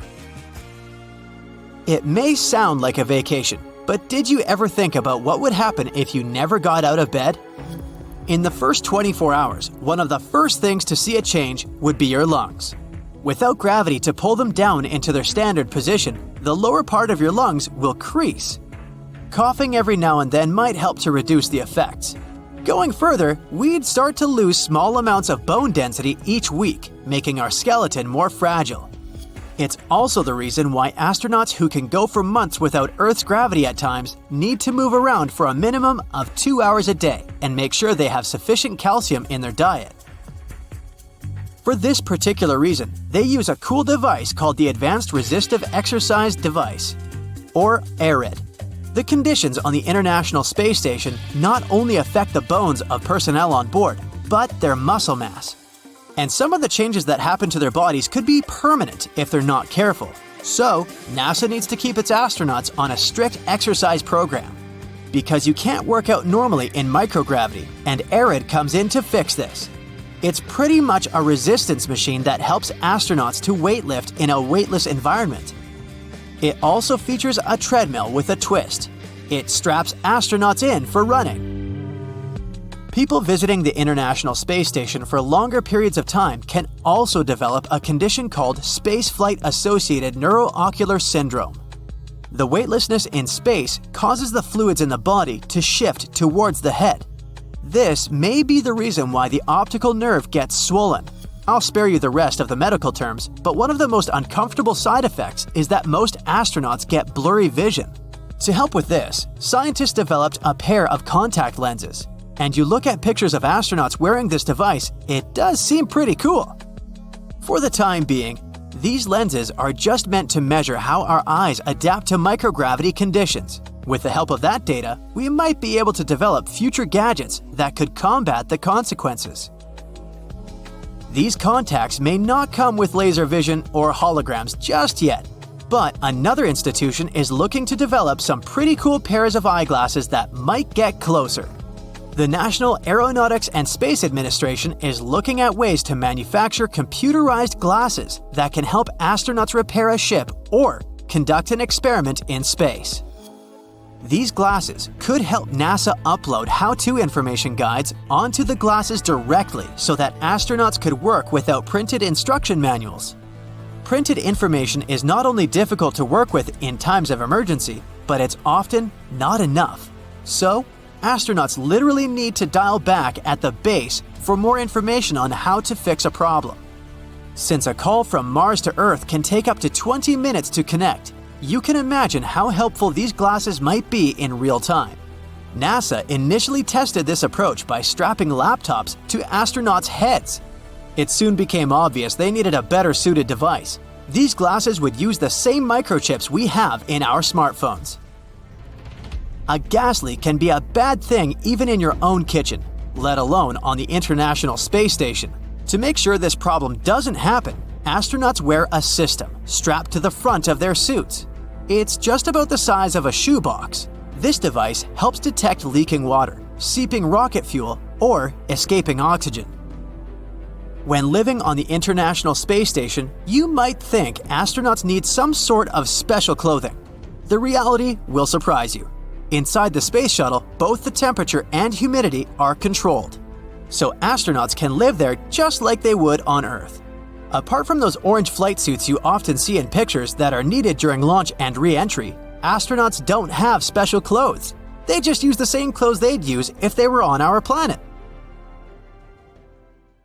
NASA made this cool rover called Curiosity and sent it to Mars to see what else we can find out about the red planet, the one that will possibly become our next home.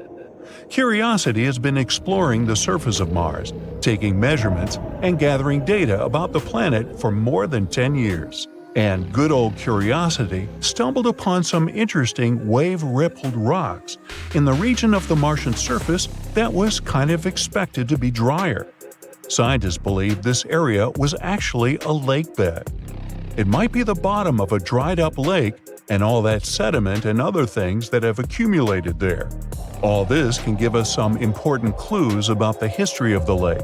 For instance, the types of organisms that might have lived there, how deep the lake was, how long it was there, and similar stuff.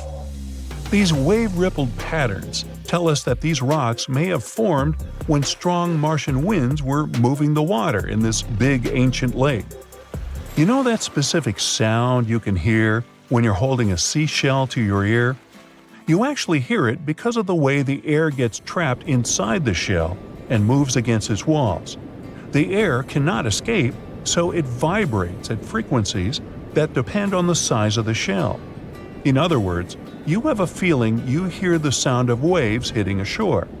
That's Mars in my imagination now, a spot where you can still hear the long-lost sound of waves crashing against the shores of mysterious gigantic lakes. During its mission, Curiosity also came across a metallic object which turned out to be a meteorite. This unusual rock that came from space is made of nickel and iron. Its name is Cacao, and it's about the size of a small car, 6.5 feet long, and weighs over a ton. This is an important discovery because we don't often find metallic objects on the Martian surface. Most of the rocks there are made of basalt or some other volcanic materials, so that chunk of metal could tell us more about the history of Mars and how it formed. Plus, it definitely stands out. The surface of Mars is red from oxides, while Cacao is metallic-looking and dark gray. It's rounded and smooth, too, which means it once passed through Mars's atmosphere. There have been other robots exploring Mars, too. For instance, NASA's Mars Reconnaissance Orbiter, MRO, stumbled upon circular sand dunes. Sand dunes are usually very common on the red planet. They come in many different shapes and sizes, but circular ones like these are really rare. They consist of dark sand with light-colored material surrounding them. And the cool thing is that these dunes are arranged in a specific pattern, similar to the spokes of a wheel. It could be because of the way the winds blow. But back to our buddy, Curiosity. It's been exploring many other interesting things, like oxygen levels in the Martian atmosphere. The levels change depending on the season. There's more oxygen in the spring and summer. It's still not clear why, though, and of course, even that is not enough for us to really breathe there. The concentration of oxygen on Mars is 0.1%, which is about 100 times less than the concentration in Earth's atmosphere. The atmosphere of Mars is mostly made up of carbon dioxide, with traces of other gases. Curiosity was so good that it also decided to analyze the age of rocks it found. It seems they're much older than we previously thought. Some of them date back more than 3 billion years. Curiosity found organic molecules in soil samples too. These molecules are basically building blocks of life. Now, this doesn't prove there's indeed life on Mars. It's just one of the things that suggests there might have been some form of life a long time ago. Curiosity discovered potential evidence that there might be a large reservoir of liquid water beneath the south polar ice cap, probably very salty and full of different minerals. This high salinity is the reason why this water could remain liquid at temperatures well below freezing. It would be cool to have some sort of subsurface ocean to take a dip in, especially when these crazy Martian winds are raging on the surface. And it would be great to have something that would protect us from those insane radiation levels on the red planet. There are some pretty toxic chemicals and salts in the Martian soil, which can be really bad for humans. Astronauts could potentially end up being exposed to these toxic chemicals, either through direct contact with the soil or by inhaling dust that contains these salts. Also, these substances could be a problem for growing crops. This is a really big discovery for long-term missions to Mars, because astronauts would need to be able to grow their own food so they can survive while there. Another thing that favors the idea of potential life on Mars is discovering methane there. Methane is a very important finding because usually living organisms produce this gas. So, where did it come from if not from them? In reality, there are a few possible explanations for that. One is the geological activity of underground reservoirs. Another idea is that meteorites brought methane to the red planet. What's interesting is that levels of methane are higher in particular areas.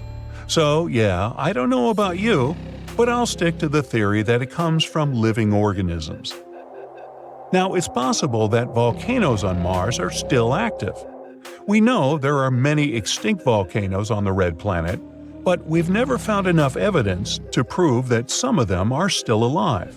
Scientists studied volcanic deposits and found out that some volcanoes could have erupted maybe 50,000 years ago. Before that, everyone thought the last eruption happened 3 to 4 billion years ago. If you could compress the geological history of Mars into just one day, this would be like having an eruption a second ago. So, you never know. There might still be magma bubbling in secret under the Martian surface. All the future generations that might end up building their life there could really have some fun. Mars turned into a cold and barren place that can't really support life over time. And one of the main reasons for that was losing its atmosphere. The red planet used to have a much thicker atmosphere, similar to Earth's. One major reason for that is its relatively weak magnetic field. Earth's magnetic field helps protect our atmosphere from the solar wind, a stream of charged particles that comes from the sun. Without this protection, Mars had nothing to help it confront this insanely strong force that eventually took away most of its atmosphere. Another factor that played a big role in the loss of Mars's atmosphere is its relatively low gravity.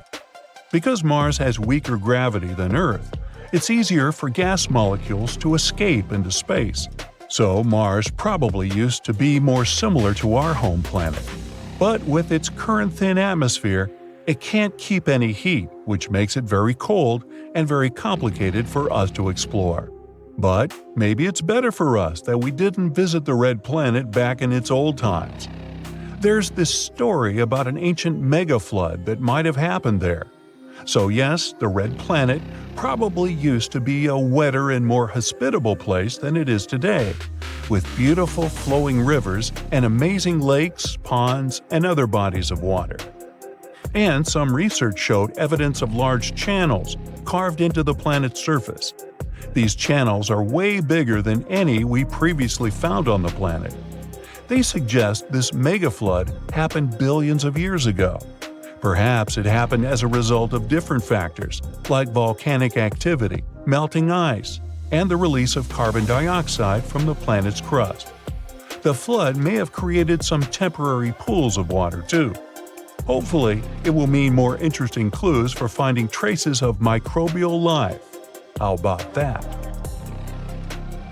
Hey, did you hear about the Philae spacecraft and its wild ride on a comet called 67P back in 2014? It was supposed to have a smooth landing, but things went haywire when parts of the device failed to fire and Philae bounced off the surface like a rubber ball. It was like a scene out of a cartoon. Luckily, Philae managed to send signals back to Earth, confirming it was still working, but no one knew where it ended up. It was a mystery for almost 2 years, until new images from a nearby probe revealed Philae's awkward position, lying on its side with its spider-like legs in the air, wedged in a shadowed crack on 67P. And it gets even better. Philae's data suggested it had made a brief second touchdown that lasted only 2 minutes, and scientists had no idea where it happened. It was like a game of cosmic hide-and-seek. Yoo-hoo! One planetary scientist from the European Space Agency said that Philae left them with, quote, one final mystery waiting to be solved, end quote. The good news is that scientists were able to uncover Philae's second touchdown site and learn more about the surface of 67P. It turns out that when Philae bashed into the surface, it scraped away a layer of dust and debris about 10 inches deep on the surface of the comet, revealing its icy interior. The ice was so bright that the team could see it even in images taken almost 2 years after Philae's crash. It was like uncovering a secret treasure hidden deep in the comet's belly. And there's more. The timing of the crash allowed scientists to calculate how soft 67P's interior was. By analyzing data from a magnetometer within Philae, they noticed a significant spike right around the time of the second touchdown. The spike lasted for about 3 seconds, and the team concluded that the comet's interior was about as soft as freshly fallen snow. Imagine that, a comet with fluffier boulders than froth on a cappuccino. Now that planetary scientists have a better understanding of a comet's physical characteristics, they can plan for future missions with much more certainty. And that's where things get exciting. The hope for a future project named Ambition would be to return, for the first time, a cryogenically stored sample from a comet's interior to Earth. Philae lander may not have had the smoothest landing, but it sure gave us some wild and wacky cosmic adventures. When it comes to comets, probably the star of the show, wink wink, in the comet world is Halley's Comet. As a periodic comet, it visits Earth every 75 years or so, which means that you have a chance to see it twice in your lifetime. The last time it came by was in 1986, and it won't return until 2061. The comet was named after the English astronomer Edmund Halley, who realized that 3 comets seen in 1531, 1607, and 1682 were the same comet returning again and again. He predicted that the comet would return in 1758, and it was named after him, even though he wasn't alive to see it. Halley's Comet was first seen in 239 BCE, and ancient Asian astronomers, that's a mouthful, recorded its passage in their chronicles. Back then, people believed that comets were omens of great disaster or change. But we know better now. In the 1900s, the writer Mark Twain joked that he came in with Halley's Comet in 1835 and that he expected to go out with it. He passed the day after the comet's closest approach in 1910. Wow.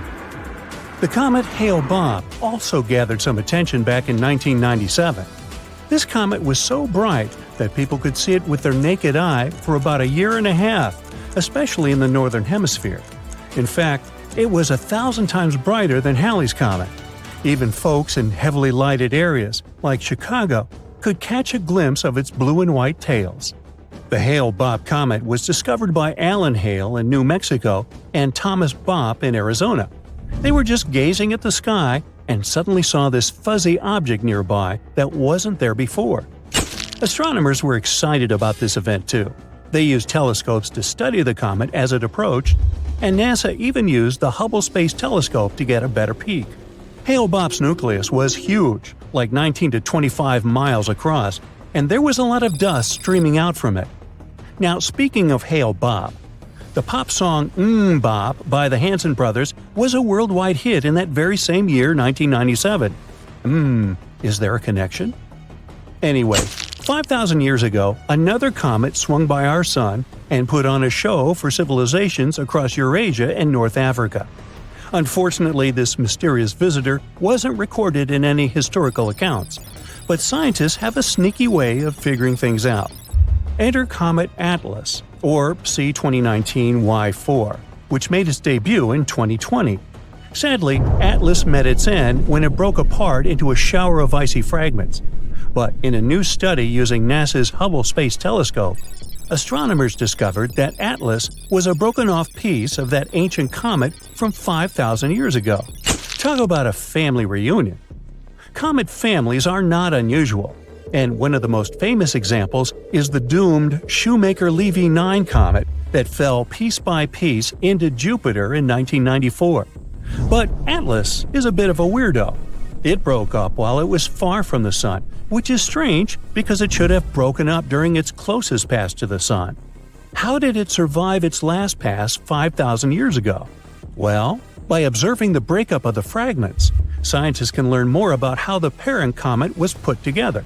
And they discovered that one fragment of Atlas disintegrated in a matter of days, while another piece lasted for weeks. This suggests that part of the nucleus was stronger than the other part. But the explanation for why it broke apart is still up in the air, pun intended.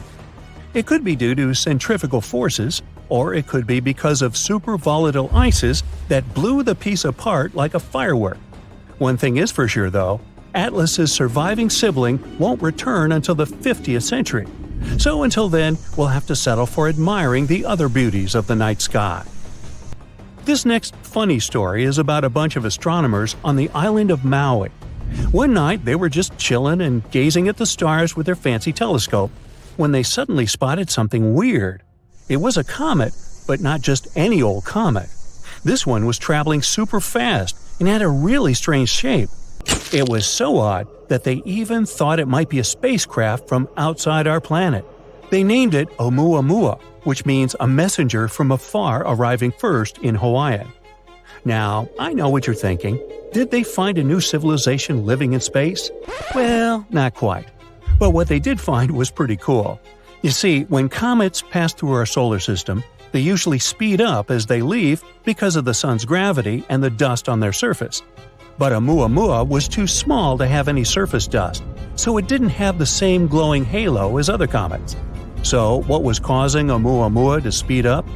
One possibility was due to a strange effect, where small bodies like asteroids absorb photons from the sun and re-radiate them in a propulsive plume. But that effect was too small to explain Oumuamua's acceleration. That left three possible explanations: propulsion provided by nitrogen, carbon monoxide, or molecular hydrogen. And guess what? One theory is that Oumuamua was rich in water, which is made up of hydrogen and oxygen. Some believe that before the comet entered our solar system, the water froze into ice in what's known as an amorphous state. This type of ice is porous and dotted with pockets, like my jeans. The theory then goes to say that cosmic radiation caused some of the hydrogen in the water molecules to break away, collecting in the pores like fuel in tiny fuel tanks. When Oumuamua entered the inner solar system, it probably warmed up just enough for the ice to convert to its crystalline state, essentially closing the pockets and forcing the hydrogen out of the comet. This might have provided the propulsive push that could explain the acceleration. If this theory is correct, there are no cosmic neighbors, just some really cool science. Aloha! The year 2022 was rich in amazing discoveries. Let's have a look at the most impressive of them. The newest of NASA's rovers, Perseverance, keeps exploring the surface of the red planet. Right now, it's hunting for signs of ancient life in the Jezero crater. That's a 28-mile-wide impact crater. It was likely once filled with water. While trekking across the crater's floor, the rover spotted several surprising things. One of them was a weird purple coating on a few rocks. It was strangely similar to rock varnish formed by microbes on our planet. Scientists haven't figured out what it is yet. The rover has also been very successful in adding new samples to its rock collection. It's got 14 pieces of rock. They'll be stored on the surface of Mars for future missions to collect. NASA and the European Space Agency have been developing different plans for getting hold of these samples. Most of them involve a few spacecraft and even several helicopters. How about something more down to Earth? In June, a giant freshwater stingray was discovered in the Mekong River in Cambodia. A fisherman called Mao Tong accidentally snagged it while fishing. He called researchers, claiming the stingray was way larger than anything he had ever seen. The scientists arrived and found out that the creature measured 13 feet from snout to tail. It also weighed a staggering 660 pounds. This made it the largest freshwater fish that had ever been recorded. It was even certified by the Guinness World Records.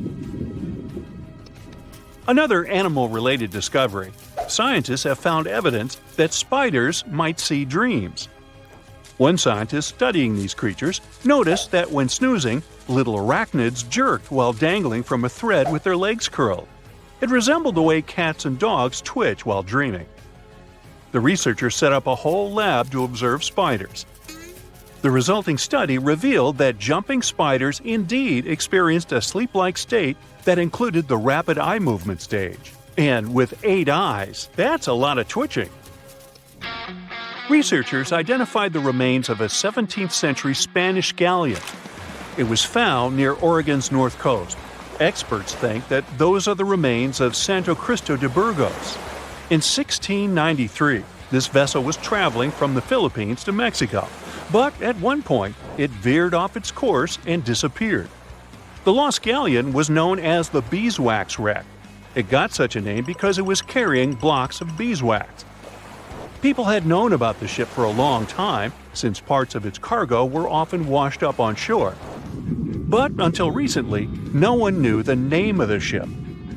But then researchers analyzed timbers discovered in a cave near Astoria. The analysis revealed that those were made from hardwood used to build ships in Asia in the 17th century, which meant the mysterious vessel was the perfect match for Santo Cristo de Burgos. Now, early in 2022, scientists noticed something alarming in West Antarctica. They already knew that the wedge of the continent sitting south of Argentina might raise the sea level by 10 feet. The thing is, our world is changing, and some of that ice is going to melt one day. But that's not the worst news. Experts spotted ominous hints that a massive collapse could occur really soon. A large ice shelf cracked suddenly. This ice shelf stops the ice sheet from slipping into the ocean and melting away. If this rupture widens, it might kick off a catastrophic chain reaction. Elsewhere, it was January when a submarine volcano, known as Hunga Tonga Hunga Hahapai in the Kingdom of Tonga, erupted. The event was unlike any other witnessed in recent decades. The blast was so powerful that it sent a pressure wave all over the globe, and it traveled around the world not once, but several times.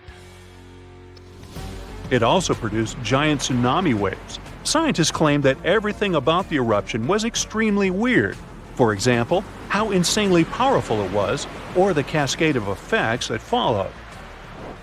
The eruption excavated more than 2 cubic miles of rock from the seafloor, becoming the largest volcanic blast in the past 100 years.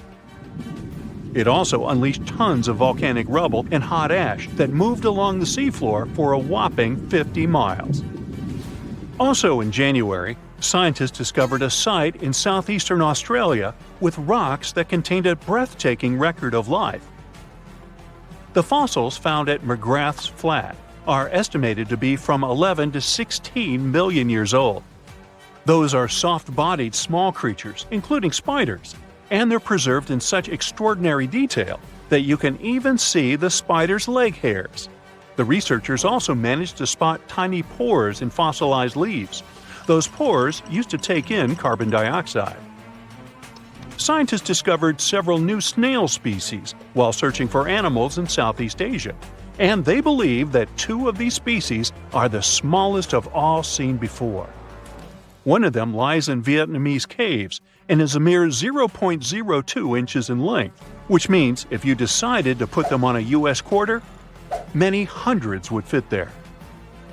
Now, I bet you heard of NASA's James Webb Telescope. It's a giant infrared instrument, and it's floating in space millions of miles away from our planet. It spent the first part of 2022 preparing to take its first images, and in July, the world finally saw those pictures. The images of the cosmos taken by the telescope are incredibly detailed. In fact, one picture was even called the deepest view of the universe ever. Among other pictures, there is a now iconic image of the Carina Nebula. Another one is a stunning view of Neptune's rings. At the moment, the telescope has a long list of observations it has to do. It's supposed to explore everything, from distant exoplanets to the oldest galaxies out there. Now, you probably know that 65 million years ago, give or take, life on planet Earth changed forever after a 6.5-mile-wide asteroid crashed into our planet. This catastrophic event caused a mass extinction, which, in turn, led to 3/4 of all species, including dinos, disappearing from the face of the Earth. In February, scientists got exciting new information about the disaster. They studied some fish fossils and concluded that the asteroid had hit Earth during spring in the northern hemisphere. Another discovery was made in March. It turns out that right after the impact, rocks started to rain down more than 1,000 miles away from the impact site. And in August, scientists found something that could be a fragment of the asteroid off the coast of West Africa. It probably broke off and slammed into Earth separately, leaving an undersea crater. Now, brace yourself. Earlier this year, scientists grew brain cells in a lab and taught them to play video games. Yeah, I know, that's wild. Researchers from Australia claim they created the so-called mini-brains that could sense and respond to their environment. Each brain consisted of 800,000 cells. When viewing video games, they produced electrical activity. And even though they often missed the ball in a particular game, the connection rate was higher than a totally random chance. A research team funded by the National Geographic Society discovered a curious fossil in August 2022. It belongs to the oldest dinosaur found in Africa, this guy, whose name I can't pronounce. This ancient creature lived about 230 million years ago. It was one of the earliest ancestors of sauropods that we know about. This group includes such long-necked giants as the Brontosaurus. But unlike them, the dino we're talking about wasn't a giant. Scientists think it was probably a mere 2 feet tall at the hip.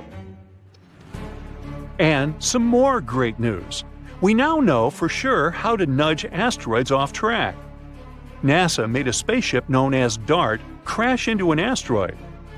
The main goal of this experiment was to check whether such a collision could change the course of the asteroid, knocking it off its orbit. This method could help us avoid a potentially catastrophic asteroid strike. The spacecraft, which cost $325 million and was the size of a vending machine, slammed into asteroid Dimorphos at a speed of 14,000 miles per hour. The spaceship burst into pieces right away. But the mission still seemed to be a success since Dimorphos was indeed affected by the collision to a measurable degree. So, maybe we won't need Bruce Willis and his gang after all. You take a rocket to the moon. It lands. You put on your work uniform and go to work your shift at a local factory that extracts water from beneath the surface of the moon. There's also fuel plants here. Dozens of people and rovers are roaming the expanse of Earth's natural satellite. When your shift ends, you board the rocket again. It takes you back home, just like a regular bus. That's exactly what NASA is planning to do. In the first stage of this project is the Prime 1 mission. Prime stands for Polar Resources Ice Mining Experiment. The mission starts in 2022. Let's follow it step by step. A booster rocket and second stage are assembled on the launch pad. Ignition. The rocket's engines begin to burn fuel, and we go up. Soon, the rocket reaches a speed of about 24,000 miles per hour. At that speed, You could travel the distance from New York to London in just 8 minutes. Once the booster uses up all its fuel, it undocks and makes a soft landing on Earth. The second stage with the payload capsule fires its engines a couple of seconds after the first stage undocks, so the rocket continues moving up. Once it reaches orbit, the payload capsule opens. It releases the lunar lander Nova C. It's a cylindrical spacecraft, as long as a sedan and slightly wider than the height of the average person. It starts its engine and begins its journey. First, the lander makes a circle around Earth. This is a gravitational maneuver that helps it to gain speed without wasting too much fuel. Because the lunar lander is still in orbit, Earth's gravity affects it. The spacecraft looks as if it's falling, but not to the surface of our planet, along its orbital trajectory. After one lap around Earth, the lander adjusts its trajectory and heads for the moon. The distance it needs to cover is 238,600 miles. That's like 9.5 trips around Earth, or 93 trips across the United States from coast to coast. Modern spacecraft can cover this distance in as little as 9 hours. That's a bit more than a journey from New York to Los Angeles by plane. At the same time, it took the first astronauts about 72 hours to get to the moon. Soon, Nova C is near its destination. It makes another circle around the moon while it descends. Scientists have already chosen the perfect plane for it to land. There are several requirements. First of all, there should be signs that there might be ice under the surface in this location. Second, the lunar module should be able to maintain radio communication with Earth. And this is impossible if the lander is on the far side of the moon. When the first astronauts flew around Earth's natural satellite, contact with them was lost for a few minutes. The connection only resumed when their spacecraft came out of the lunar shadow. And the last requirement for the landing area is sunlight. The lander has solar panels to power its scientific equipment, onboard computers, and communication modules, so it needs direct sunlight. The lander is getting closer to the surface of the moon. The spacecraft is slowing down as it approaches the landing site. Now, it's almost hovering in midair. A few more seconds, and touchdown! The spacecraft makes a soft landing. It's time to drill through the surface. For this, the lander has a device called the regolith, an ice drill for exploring new terrain. To put it simply, it's a large, 3-foot-long drill. That's almost as long as a grown-up person's leg. Once the right spot is chosen, the device gets lowered into the lunar soil. Drilling will have several stages. Lander will have to lift the drill several times to get the soil out of the drill hole. Otherwise, it may damage the drill bit. Next, the lander will have to analyze the soil composition. To do this, it carries a mass spectrometer, observing lunar operations. Shortly, M-SOLO. Its work is based on a simple principle. It ionizes or charges particles of soil, making them move. Then it creates a strong magnetic field, which affects the charged particles, making them change their trajectory. Different substances, their molecules, and atoms move differently in the magnetic field. So, by analyzing the changes in their trajectories, we can identify the mass and charge of each particle. All we need to do next is look at Mendeleev's periodic table and see which atoms we can find in the samples. Scientists hope to find H2O, water. The south pole of the moon is an ideal place to keep ice within reach of our drill. The equator would be a great place to maintain radio contact and power the solar panels of the lander, but this area is likely to be too hot to have any ice. The lander will also carry a lunar hopper. This thing will be used to explore the surface of the moon. It will carry a load of about 2 pounds. Scientists will also test 4G communication technology. The lander should have some special modules for this. If the test is successful, people might be able to use cellular coverage for communication on the moon, like we do on Earth. But the main goal of the mission is to prove that the resources found on the moon can be used in the future. As early as 2023, NASA plans to send an autonomous rover called Viper, which stands for the Volatiles Investigating Polar Exploration Rover, to the moon. It'll land at the moon's south pole for the same reasons: the connection with Earth and sunlight. The rover itself will be about the size of a golf cart. It'll carry a drill and soil analyzer. Scientists have already laid out a route for the rover.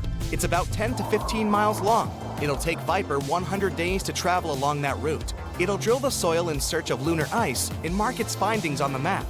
It will be necessary to prepare for astronauts' arrival to the moon. It'll also help to provide them with valuable resources, like water. Later in the 20s, NASA will launch the Artemis mission. For this purpose, scientists have been constructing the Orion spacecraft for decades. It can carry 6 astronauts. The launch vehicle that will take Orion into orbit is called the Space Launch System. When ready, it'll be the most powerful rocket in human history.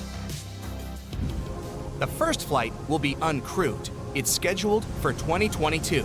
Like the lunar lander, the spaceship will ascend into orbit, make one revolution around our planet, and go to the moon. Once it reaches the satellite, it'll stay in orbit for 6 days and then return to Earth. It'll spend a total of 25 days in outer space. The second mission is planned for September 2023. This time, we'll send 4 astronauts to the moon. They will fly around Earth's natural satellite and return without landing on the lunar surface. This will be the first crewed mission to the moon since 1972. The third mission, Artemis 3, is scheduled for the 55th anniversary of the first lunar landing in 2024. 4 astronauts will travel to the moon's orbit. Once there, 2 of them will move to the Starship HLS. This is a new lunar lander designed by SpaceX. Then they will make a soft landing on the moon's surface. The astronauts will spend several days there. Then the lander will fly back into orbit, dock with Orion, and return to Earth. There's also plans to build a space station in lunar orbit, the Lunar Orbitable Platform Gateway. It'll be almost like the International Space Station. It'll be assembled from a lot of modules, just like the ISS. There will be a power and propulsion element. This is going to be the first module equipped with engines for maneuvering and propulsion. There will also be solar panels that will power the station. One more module will serve several purposes, including communication and refueling. Then, there will be several living modules. They will be able to host several astronauts for a period of up to 90 days. That's where they will eat, sleep, train, and conduct scientific experiments. The station will be equipped with a robotic arm. It'll help spacecraft dock with the station, as well as install additional scientific equipment outside the station. There will be an airlock module. Incoming spacecraft will be able to dock with the station there. It'll be like a parking lot for dropping off and picking up passengers. Astronauts will be able to use it as a door to outer space. There will be a sample return vehicle, a small spacecraft that will deliver samples of lunar soil to the station. It'll be fully robotic. The Gateway will be much smaller than the ISS. For comparison, the near-Earth station now consists of 11 modules, and its total cost is about $150 billion. In the future, we'll use this station as a launch pad to send spaceships to other planets, like Mars or into deep space. Rockets launched from the ISS will need much less fuel because they won't have to fight Earth's gravity. But the astronauts on the Gateway will be in more danger than on the ISS because of radiation.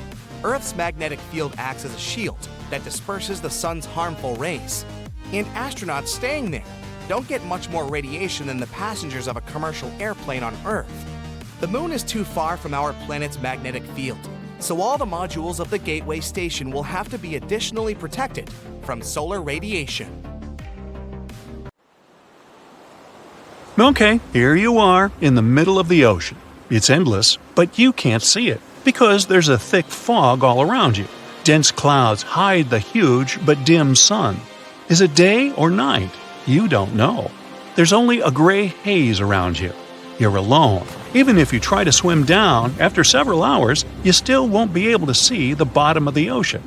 And that's a typical water planet for you. I know, sounded kind of dark, but it's not that bad. These water worlds are more interesting than they may seem, so let's take a look at them. The ocean planet is a planet that consists, as you might have guessed, mainly of water, ice, and maybe some rocks. Think of the Earth's oceans, its horrifying depths, the Mariana Trench, and all that. And now, can you guess how much space all the water on Earth takes up?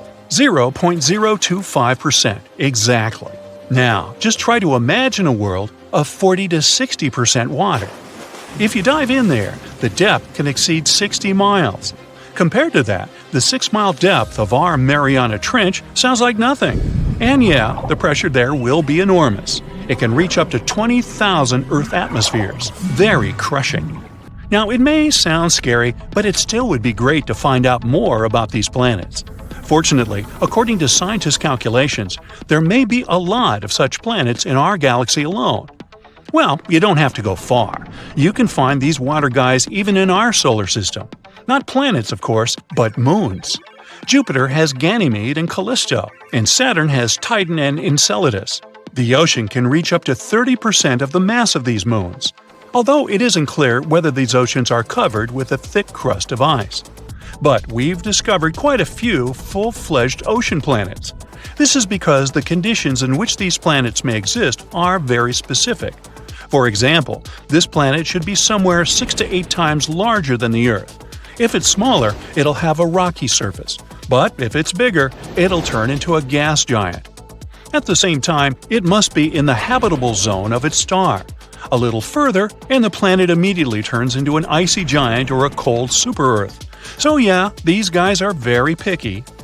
We first started exploring these planets back in the 1970s. However, since then, we found only a couple of them, but they're still very interesting. The first planet is Gliese 1214b. It was the very first ocean planet that we discovered. Initially, the scientists noticed only a small dim dot. This dot turned out to be the red dwarf star Gliese 1214, an unremarkable, completely ordinary star that's 5 times smaller than our Sun and 300 times dimmer. Scientists wouldn't worry about it at all, but back in 2009, they noticed that this star had one single planet, and this planet turned out to be quite strange. This super-Earth was 2.5 times bigger than our Earth and 6.5 times heavier, but at the same time, it had a very, very small density and about the same gravity as our planet. In other words, there were almost no rocks and metals on it, but it wasn't a gas giant either. So there was only one option left. It was covered in water and ice. And that's how we discovered the first ocean planet. Well, actually, we can only assume that it consists of water. That's what the mathematical calculations say. In reality, this planet is quite confusing. It's difficult to explore, and so far, scientists haven't been able to find anything there. No hydrogen, no helium, no water, nada. That's because the outer layer of the atmosphere of this planet is very dense, and it perfectly hides its composition. But even so, it's probably a water world. Gliese 1214b is very close to its star. It's only 0.014 astronomical units away, which is less than the distance between the Moon and us. The year there lasts about 36 hours, and the temperatures, to put it mildly, are just wild. Scientists suggest that the average temperature there can reach 250 to 535 degrees Fahrenheit. Woo, that's hot. Remember the creepy description from the beginning? Well, actually, spending time on Gliese 1214b would be a little different, more like swimming in a steam boiler. Because of such gigantic temperatures, the ocean on the surface will be constantly in a state close to boiling without actually reaching it. So, imagine that you're descending to the surface of this planet, flying through clouds of steam, and then you suddenly find yourself in the water. What? But when did it happen? Well, that's because the boundary between steam and water on Gliese 1214b will be very blurred. Of course, you won't be able to swim to the bottom of this ocean, but most likely, this bottom is covered with a very thick layer of so-called hot ice. It's like regular ice, but it doesn't really care about the laws of physics, so it just doesn't melt even at gigantic temperatures. And the thickness of this ice can reach as much as 3,000 miles. So that's it for the creepy Gliese 1214b, and not an Airbnb in sight. Now, although we can't 100% guarantee that it's a water world, we still have another candidate for this position. A newly discovered planet called TOI 1452b. This planet, located in the Dragon constellation, is almost 100 light-years away from us. It was discovered using the TESS telescope by a group of researchers from the University of Montreal. This planet also belongs to the class of super-Earths. It's 7 times larger than our planet, but 48 times heavier. Again, all this is at a very low density. Because of this, scientists have suggested that almost the entire planet consists of a giant ocean. Here, we were a little luckier. This world won't be just a giant puddle in some thick ice. On this planet, there's probably a rocky surface deep under the water, just like in a typical ocean. Don't get too excited though, this ocean will certainly be very different from what we're used to. TOI 1452b also orbits a small red dwarf, and not even one, but two at once. At the same time, if the previous planet was close to its sun, then this one, on the contrary, is very, very far away. It's 2.5 times farther from its stars than Pluto is from the sun, and it moves at great speed. A year there lasts only 11 days. But we still don't know many things about this planet. We'll probably get some new information when scientists observe it from the James Webb Telescope. Well, that's it. Wait, did you expect something else? Alright, I know the question that bothers you the most. Can there be life? Well, this is a difficult question. We all know that water means life, and besides, these planets are in the habitable zones of their stars. So, potentially, yes, there might be life. Not some full-fledged civilizations, of course, but bacteria, fish, and some creepy giant monsters. I mean, why not? However, this is very unlikely. Water alone isn't enough to create life, even though it's very important. There should also be some microelements and some minerals. And unfortunately, for most water planets, the composition will only consist of water and very thick ice. There won't be any minerals there. But don't give up. There's still some probability. First of all, there are meteorites and comets. They can bring the necessary minerals to the planet. The more often they crash into it, the higher the probability that they'll bring something like this into the ocean and thus create life.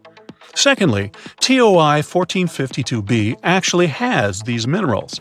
Yes, we don't know how deep the rocky bottom is located there. But if it exists, then surely something could have originated there. Let's hope that new research with powerful telescopes will allow us to find out the truth. And who knows? Maybe one day we'll be able to visit such a planet ourselves. The Hubble telescope orbits our planet, looking out at the big unknown universe. Since it's out of our atmosphere, the Hubble can see way further than telescopes on land. No clouds up there. This guy helped us confirm the theory about supermassive black holes in the center of galaxies. It also discovered a whole bunch of new galaxies, including the world's oldest one, which is about 8 billion years older than our own. But let's travel 25 light-years away to another special star, Fomalhaut. It's one of the brightest stars in the night sky, and it's in the constellation Southern Fish. It's almost twice as big and heavy as the Sun. If you look at it from far away, you can see a bright yellow disk around it. It's a debris disk full of bits of space rock, and it's huge. Its width is about 25 times the distance from the Earth to the Sun. Scientists were curious about it. Was all this space dust going to get smushed together and become a planet one day? But then they saw something else.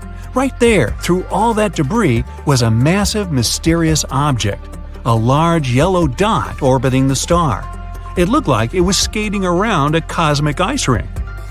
So, in 2008, scientists announced they had discovered an exoplanet called Fomalhaut b. It was the first planet outside of our solar system that we could actually see with our own eyes. It's hard to know how heavy it is, probably like a couple of Marses put together, and it lives pretty far from its host star, about 4 times the distance from the Sun to Neptune. 1 year on the planet would be the same as 1,700 Earth years. We'd all be babies over there. So, one question. Does the planet even really exist?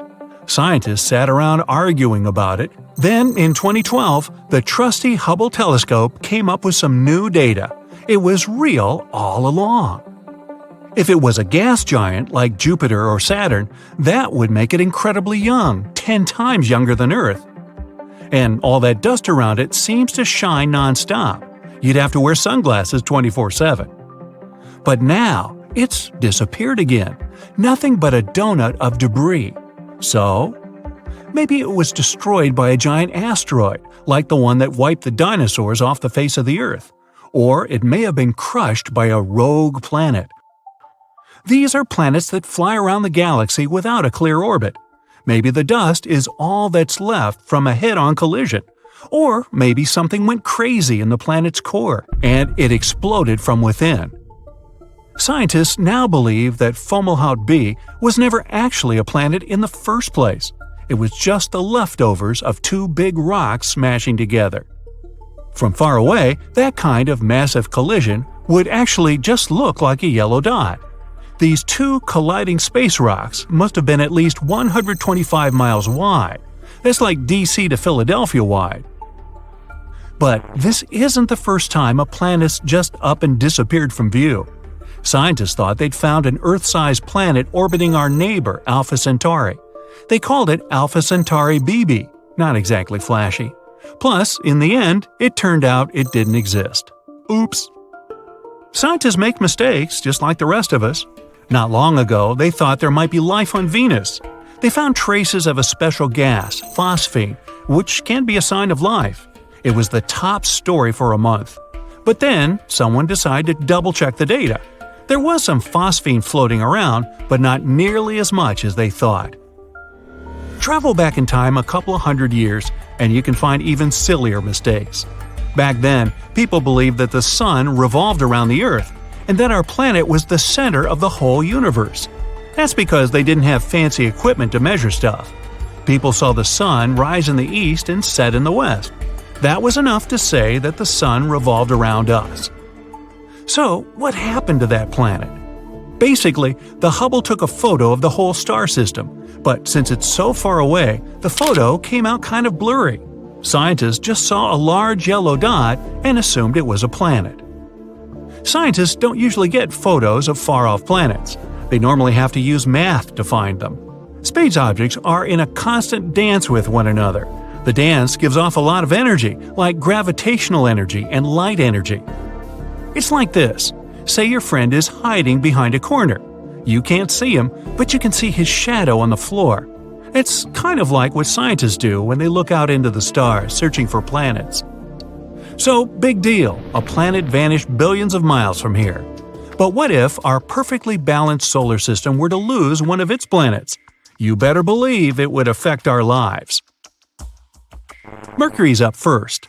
Good news, it's too small to have a gravitational effect on our planet, so we wouldn't even notice if it went missing. Next in line is Venus. This hot planet is sometimes called Earth's twin sister. It's completely uninhabited, of course. Other than that, Venus is one of the brightest spots in our night sky. Pull it out of the solar system and whoa, it's much darker at night. But still, not exactly a big deal. Mars. Life without Mars might even be good for the Earth. There's an asteroid belt between Mars and Jupiter. Mars's gravity can grab an asteroid from the belt, spin it around, and catapult it toward us. Without Mars, the asteroids would stay in place thanks to Jupiter's gravity. Jupiter's heavier than all the planets in our solar system combined. It holds back the asteroid belt, and its gravity is actually strong enough to affect the Earth. A couple of thousand years after it disappears, we'd notice big changes. We'd move closer to the sun, which means a couple of things. 1, we'd have much hotter weather all year round, and 2, our days, weeks, and years would be shorter. Saturn, Uranus, and Neptune are all too far away for us to notice if they go missing. That just leaves one. No, not Pluto. What if the moon disappeared? Basically, chaos. The Earth would tilt even more than it already does, and the weather worldwide would go crazy, even crazier than now. It might even lead to a new ice age. The Earth would start spinning a lot faster, so instead of 24 hours in a day, we might have anywhere between 6 to 12. And even though nights would be a whole lot shorter, they'd also be darker than ever. When we see the moon, we're actually seeing the sun reflecting its light off the moon, and even a new moon is usually the brightest object in the night sky.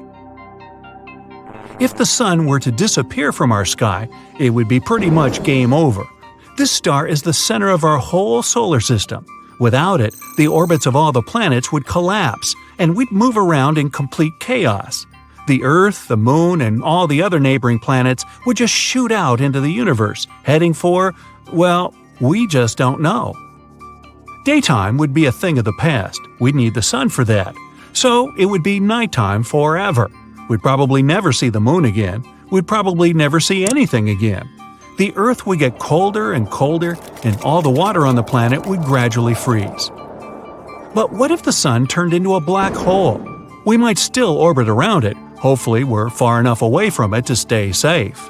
Mercury and Venus might be swallowed up, but we might get lucky. So we'd stay where we are, but we wouldn't have the sun to warm us. If it happened slowly enough, we might be able to adapt. We'd need a new power source, a new light source, and plants would have to adapt to get their energy from somewhere else. We'd probably need to build a huge tent-like thing over every city, forest, ocean, or we might just jump ship and move to another planet. Our solar system is full of mysterious objects that come from, well, everywhere. In October 2017, researchers in Hawaii spotted a mysterious thing that they dubbed Oumuamua. This means a visitor from a faraway land in Hawaiian, or that's a really big cow. It followed an escape orbit. It literally escaped from its planet's gravitational pull, like throwing a ball into space, never to return. This meant that this weird thing arrived from somewhere outside of our solar system. There were tons of theories about what it was, from a simple asteroid to an extraterrestrial spacecraft. Scientists even thought it was a chunk of nitrogen ice from a Pluto-like planet. Its strange shape only added to the mystery. The big changes in the light curves showed that this thing could be either elongated like a tube or more flat like a pancake. This thing was unlike anything we've seen before. Oumuamua didn't behave exactly like a comet or an asteroid. Comets are icy and form bright tails when they pass near the sun, while asteroids are basically just rocks and don't form tails. Oumuamua has no tail and doesn't release gas, like me. But it's not your average rock either. Its surface is very shiny, almost like polished metal. When it passed by the sun, it sped up, like it had a rocket on it. And it wasn't the sun's gravity that gave Oumuamua the sudden boost. Scientists aren't sure what caused it. So what in the world was that thing? After years of study, scientists now think that Oumuamua is probably a comet with frozen hydrogen on its surface. This hydrogen reacted with sunlight, speeding up the comet and changing its path. Oumuamua likely got all that hydrogen from being exposed to tons of cosmic rays for a long time. It got some nice red tint from them as well. Oumuamua was a visitor from a young, chaotic solar system where collisions and migrations happen all the time. Such systems often toss many small objects around. It might have been pushed out by a planet like Jupiter, whose gravity is so insanely strong that it can fling huge things into outer space. The same thing often happens with comets here. Oumuamua already left our solar system, although similar objects visit us sometimes, about once per year. To learn more about these mysterious guests, astronomers plan to send a probe to chase Oumuamua. We'll use Earth's and Jupiter's orbits to slingshot it fast enough to catch up with the comet. But some of the unexpected visitors stayed a bit longer. In October 2019, NASA's Hubble Space Telescope took a picture of a bluish comet trailing dust and gas. It was already in the solar system at the time, around 260 million miles away from Earth, somewhere between Mars and Jupiter. We saw the glowing dust surrounding it, but we couldn't yet see its nucleus since it's way too small. Well, small is relative here. The thing is about 3,200 feet across, which is like the length of 9 football fields. In March 2020, Hubble images showed that a small fragment of the comet broke away from the nucleus. That means that the comet is very active, unlike Oumuamua. As we observed it further, we found that the nucleus is a loose mix of ice and dust particles. Its surface is also very similar to others, with rough areas and smooth blankets of icy, dusty debris. The comet was discovered by an amateur astronomer, Gennady Borisov, so it got the name Comet 2I Borisov. Congratulations! Scientists quickly confirmed it came to us from outside our solar system. And this thing sure was an enthusiastic tourist. It traveled at a breakneck speed of about 110,000 miles per hour. That's fast enough to circle the Earth 4 times in just 1 hour. This visit was fascinating for several reasons. Most comets in our solar system come from the Kuiper Belt or the Oort cloud. The Kuiper Belt is a region of space beyond the orbit of Neptune. It's like a big, distant ring around the Sun, filled with many small, icy objects. All of them are ancient leftover pieces from the time when our solar system was still very young. The Oort cloud is much farther. It's like a giant bubble around the solar system, also filled with super old icy objects. Most long-period comets come from there. But where did the comet 2I Borisov come from? We still don't know for sure. Scientists say that it likely formed in another star system, which could be either younger or older than our solar system. Would be weird if there was a third option, NASA. Anyway, it might have been kicked out from its home system, just like Oumuamua.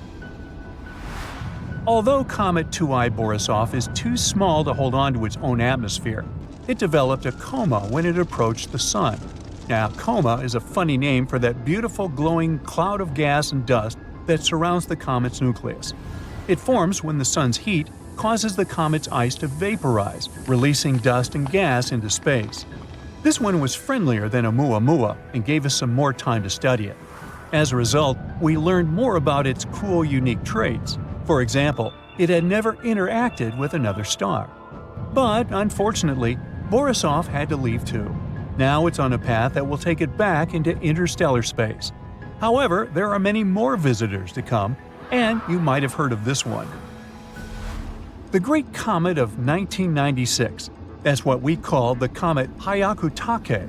It was also named after the astronomer who discovered it, Yuji Hyakutake. In a beautiful coincidence, it was discovered on New Year's Eve. On March 25, 1996, this thing passed by incredibly close to Earth, only about 0.1 astronomical units away, a bit farther than the Moon. It passed over the North Pole. This made it one of the closest comet encounters in 200 years. It was visible worldwide, and it looked very bright and beautiful in the sky, stretching out widely. And it didn't stay for one night only.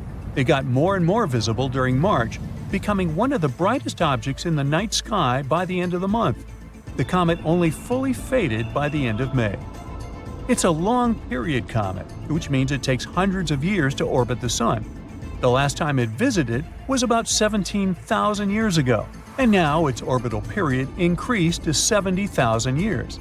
But don't be upset, there are other comets that will brighten our days and nights. Besides, some space objects prefer to stay around for longer. Now, there's this asteroid with a multisyllabic name that, to pronounce, is above my pay grade. This name in Hawaiian means the mischievous one of Jupiter. Luckily, scientists had mercy on us and dubbed it BZ. Hey, speaking for all the other narrators, thank you. It's a small asteroid, only about 1.8 miles in diameter. You can guess from the name that it shares an orbit with Jupiter. But there's a cool catch. The asteroid moves in the opposite direction, which is known as a retrograde orbit. The unusual asteroid was discovered on November 2014. It orbits the Sun for about 11 years and 8 months, sometimes passing inside and outside of Jupiter's orbit. It's been this way for at least 1 million years, and it will remain so for about 1 million more. But why does it move so unusually? BZ might actually be an interstellar immigrant. Perhaps it passed by our solar system about 4.5 billion years ago, around the time when the Sun was just forming. Then it got captured by gravity, but saved its opposite orbit. Or maybe it came from the Oort cloud. Then it could get its weird orbit from the mysterious planet 9, a hypothetical planet that's believed to exist in our solar system far beyond Jupiter.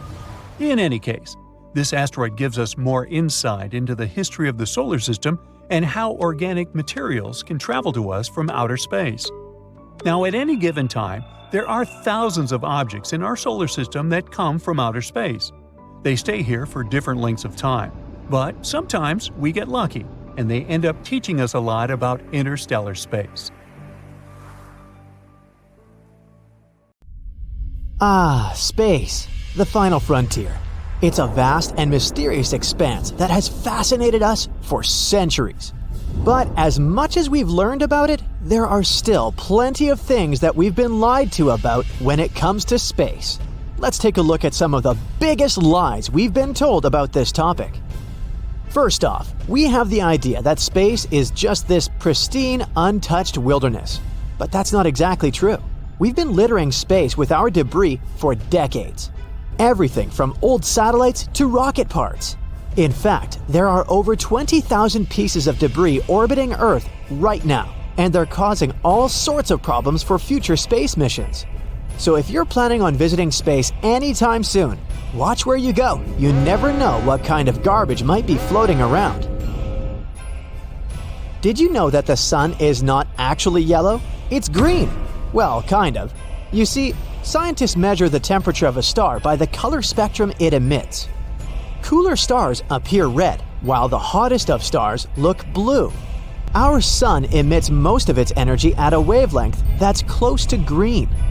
But because it emits other wavelengths too, all these colors mix together, and your eyes see this vibrant mixture as white. From Earth, however, the sun looks yellow because our atmosphere is really good at scattering blue light. If our star was actually yellow, Earth would become a frozen rock, and we'd all be polar bears. Plus, the sun isn't on fire for real. It's a big ball of gas, mostly made of hydrogen and helium, and it works more like a gigantic nuclear reactor, constantly fusing hydrogen atoms to create helium inside its core. This process releases enormous amounts of energy. That's why the sun is so hot. Oh, and speaking of setting things on fire, explosions in space aren't real. Sorry, Star Wars fans, a spaceship can't go down in a violent blast because there is no air out there in space. No air means no oxygen, and no oxygen means no fire. Now, you might also think that there are too many stars in the night sky for you to count, but in fact, you can do that. According to the Yale Bright Star Catalog, there are 9,110 stars that you can see from Earth with the unaided eye. So, technically, you can count them, but I wouldn't be surprised if you lost count. And if you're worried about flying through an asteroid belt, don't be. Although it does have trillions of space rocks that range in size from space dust to a quarter of the size of the Moon, they're very spread out. The asteroid belt between Mars and Jupiter is 140 million miles across, which is 1.5 times the distance between Earth and the Sun. This spreads space rocks thousands of miles apart, making it almost impossible for a spacecraft to collide with one. You'll instantly freeze in space without a suit. Nope, you won't turn into a popsicle right away. It's gonna take a bit longer than that because heat and cold don't really move very quickly in the vacuum of space. But unfortunately for you, there's a bigger problem at hand. You won't be able to breathe. After just 15 seconds, your brain won't be getting enough oxygen from your blood, and you'll pass out. And then after just 2 minutes, it's curtains for the rest of your organs. So, in short, if you find yourself playing astronaut without a spacesuit, it's game over pretty quickly.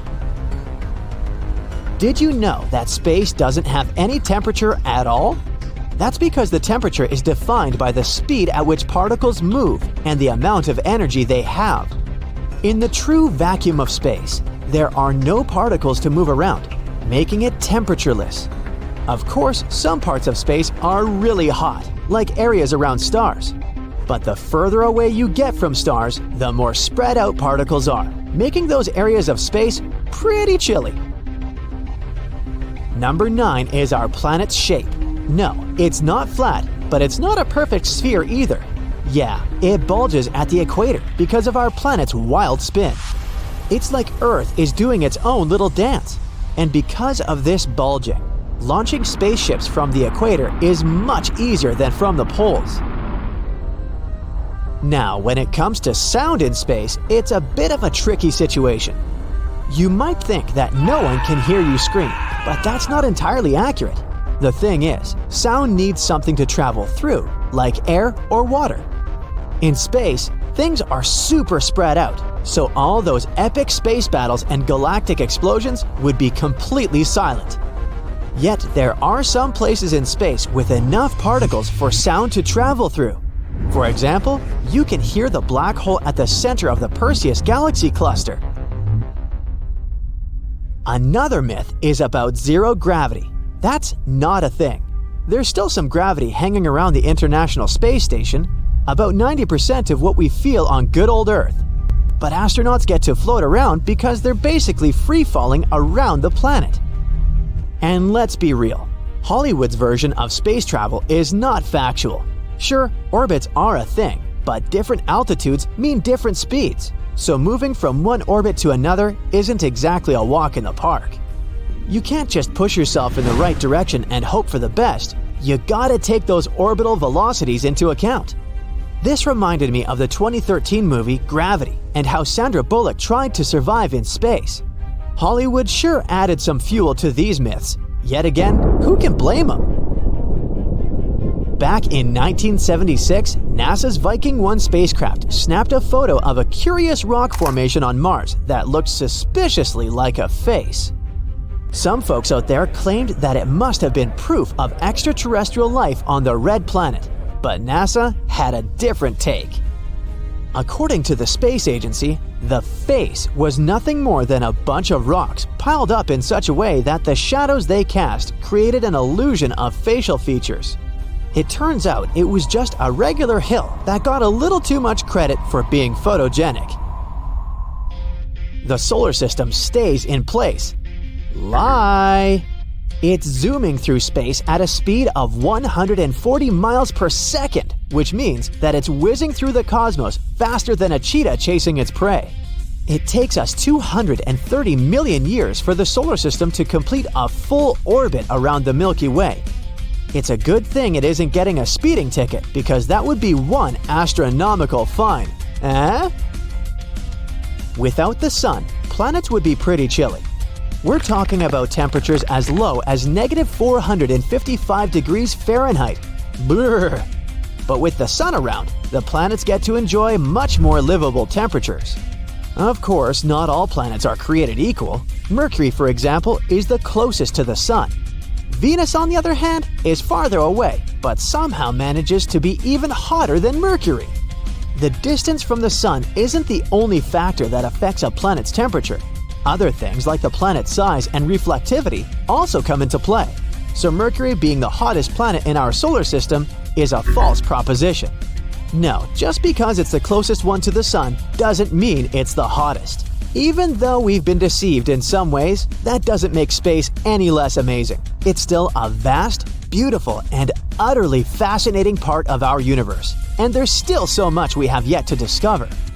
Who knows, maybe one day we'll really discover little green people out there. Or maybe we'll find out something even more incredible. Until then, we'll just have to keep dreaming and exploring. There, you got 14 things on our list. Do you have any other space myths to debunk? It's normal for planets to be a bit tilted on the side. The Earth is tilted at a 23-degree angle. That's why we have seasons. It's summer when the part of the world where you are leans closer to the sun. It works the opposite way too. It's winter when you lean away from it. But Uranus is tilted more than normal. It lies as a 98-degree angle, which has a huge effect on its seasons. Each season on Uranus takes 21 years to play out. Something to think about the next time we complain that winter lasts forever. Now, here on Earth, we measure distances in minutes and hours, maybe even days. It takes 10 minutes to walk to your best friend's house, or 15 minutes to drive to your favorite cafe. But in space, it's different. It's vast, which means we measure how long it takes to get to a certain point in years, or in most cases, light years. So, if you want to walk to the moon one day, that would take you 9 years to span the 239,000 miles. Perhaps you'd like to take a ride to the nearby star, Proxima Centauri. Maybe if you kept the pedal to the metal at a constant speed of 70 miles per hour, you'd get there in about 356 billion hours, or around 40.5 million years. Trust me, after the first 20 million years, you'd be second-guessing yourself as to why go there in the first place.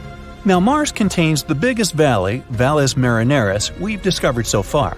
It's a pretty impressive system of canyons, 2,500 miles long. That's 5 times longer than the Grand Canyon. Researchers first spotted it back in the 1970s. A bank of volcanoes located on the other side of the canyon ridge probably helped form this valley. We haven't discovered a planet completely made of diamonds yet, But on some planets, it actually rains diamonds. On Jupiter and Saturn, gas giants of our solar system, lightning storms turn abundant methane into soot, which we also know as carbon. The soot falls and transforms into graphite. Further graphite transforms into diamonds with a diameter of about 0.4 inches. Now, before you start figuring out how to book a diamond collecting field trip, know that these diamonds don't last. After they enter the planet's core, they melt. Ever notice how when you're stargazing 2 nights in a row in the same time, let's say 9 p.m., the stars stay in the same place, but the moon doesn't? Well, there are 2 reasons for that. First, it depends on what time you go stargazing. For instance, if you go outside at 8 p.m. and tomorrow you look for it at 11 p.m., you'll see the moon in 2 pretty different places. In this case, even the stars take different places in the sky since our planet is spinning. As you know, it takes 24 hours for it to make one full circle. That means, from our point of view, it seems like both the sky and everything up there is just moving around us one time per 24 hours. In the same way, the sun changes its position, rising and setting every day. So, if you went outside 2 nights in a row at the same hour, in most cases, you'll have to wait for an extra half hour or more until the moon gets back to the same position as the night before. The stars are pretty much standing still. It seems like they're moving, but that's because the Earth is spinning. But the moon is actually moving around our planet and goes through different phases. For example, a new moon is when it's completely dark in the sky. A full moon is when its day side is facing the Earth. It takes approximately a month for it to finish one circle around the Earth. Maybe you'd be luckier on a diamond collecting expedition on this next planet, 40 million light-years away from Earth. Scientists used to call it a super-Earth. Now, a super-Earth is generally a planet way bigger than ours. This planet, for example, is double the Earth's size. It's so close to its star that it makes a full circle around it in less than 18 hours, which means a year there is pretty short. Since it's so close to its star, its temperature goes up a whopping 4,900 degrees Fahrenheit. Because of the heat, in combination with the planet's density, scientists have the theory that its core is made of carbon in the form of graphite and diamonds. Over 10 years ago, astronomers discovered a huge water vapor cloud. It was 12 billion light-years from our home planet. That cloud is the biggest source of water we know of. It's also the oldest, dating back to when the universe was only 1.6 billion years old. Now it's 13.8 billion years old. Man, if only I had started a savings account 12 billion years ago. With compound interest, I'd have me quite a pile of cash by now, but I wasn't around then. Anyway, this cloud is so large it holds 140 trillion times the amount of water in all the oceans on our planet. This cloud kind of feeds a black hole. It may also contain enough gases, such as carbon monoxide, to encourage the black hole to grow 6 times bigger than it is at the moment. The average temperature of our planet is about 57 degrees Fahrenheit. And the highest temperature ever measured was 134 degrees. Sound too hot? Well, on Venus, it can go up to 900 degrees, which makes it the hottest planet in our solar system. It's not hot enough to melt steel, though. It would need to be higher by 2,500 degrees to get there. But it's hot enough to melt lead, and it's way too hot to sustain life, at least not in any form that we know. Venus is not even the closest to the Sun, it's Mercury. But it has a super thick atmosphere that traps greenhouse gases. It's like you covering yourself with a pretty thick blanket in the middle of the summer. Now, we're used to seeing volcanoes spewing hot molten lava. After all, that's what they mostly do on Earth. But in space, volcanoes tend to spew methane, water, or ammonia. And these materials freeze as they erupt and eventually transform into frozen vapor and something called volcanic snow. I'm talking about cryovolcanoes here. You can find them on Jupiter's moons Io and Europa, Saturn's moon Titan, and Pluto. These volcanoes are especially active on Io, which has hundreds of vents. NASA vehicles have even captured some of these erupting in real time. Plumes of frozen vapor coming out of them extended for about 250 miles. Hey, by the way, they just discovered another moon around Jupiter that might actually be good for farming someday. It's named EIEIO. Now, what exactly happens to the light after it disappears inside of a black hole? Well, photon is a particle of light. The event horizon is the boundary of a black hole. When something, say a photon, crosses the line and enters those boundaries, it can't escape anymore. But it doesn't mean a black hole destroyed it. It pulls the photon in rapidly towards its center, where an enormous mass is packed into an infinitely small space. But we're not sure what happens to photons in such extreme conditions. It's still one of the biggest mysteries. Does a black hole destroy the light or not? Saturn has 82 moons we know about, 53 confirmed and 29 more that are still on the waiting list to be confirmed as actual moons before they get their official names. And one of the coolest moons might be a 914-mile-wide hunk of rock called Apophis. It's dark on one side and bright on the other. Its lighter half is 20 times more reflective than the other one. As it turned out, the bright side is ice. The dark side is a bit more complicated. One theory says it's dark because of particles coming from another moon, the one named Phoebe. Another theory says it could be because of heat. Since the moon is rotating really slowly, its dark material is absorbing heat, which makes it even darker. Now, how big do you think a black hole can become?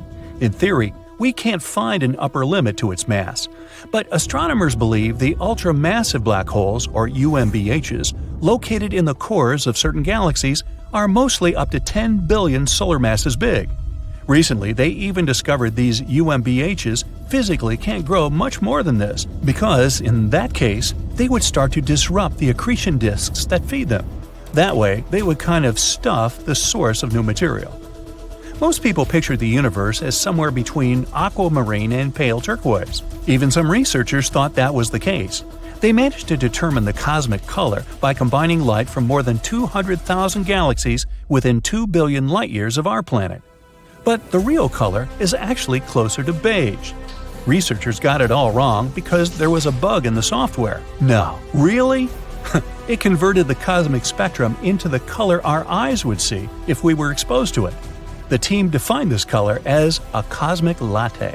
Ooh, make that a double-shot low-fat large to go, please. So, dark matter is a mysterious substance that makes up about 85% of the total matter in the universe, yet we can't see it or touch it. The regular matter that we're used to forms stars, planets, and everything around us.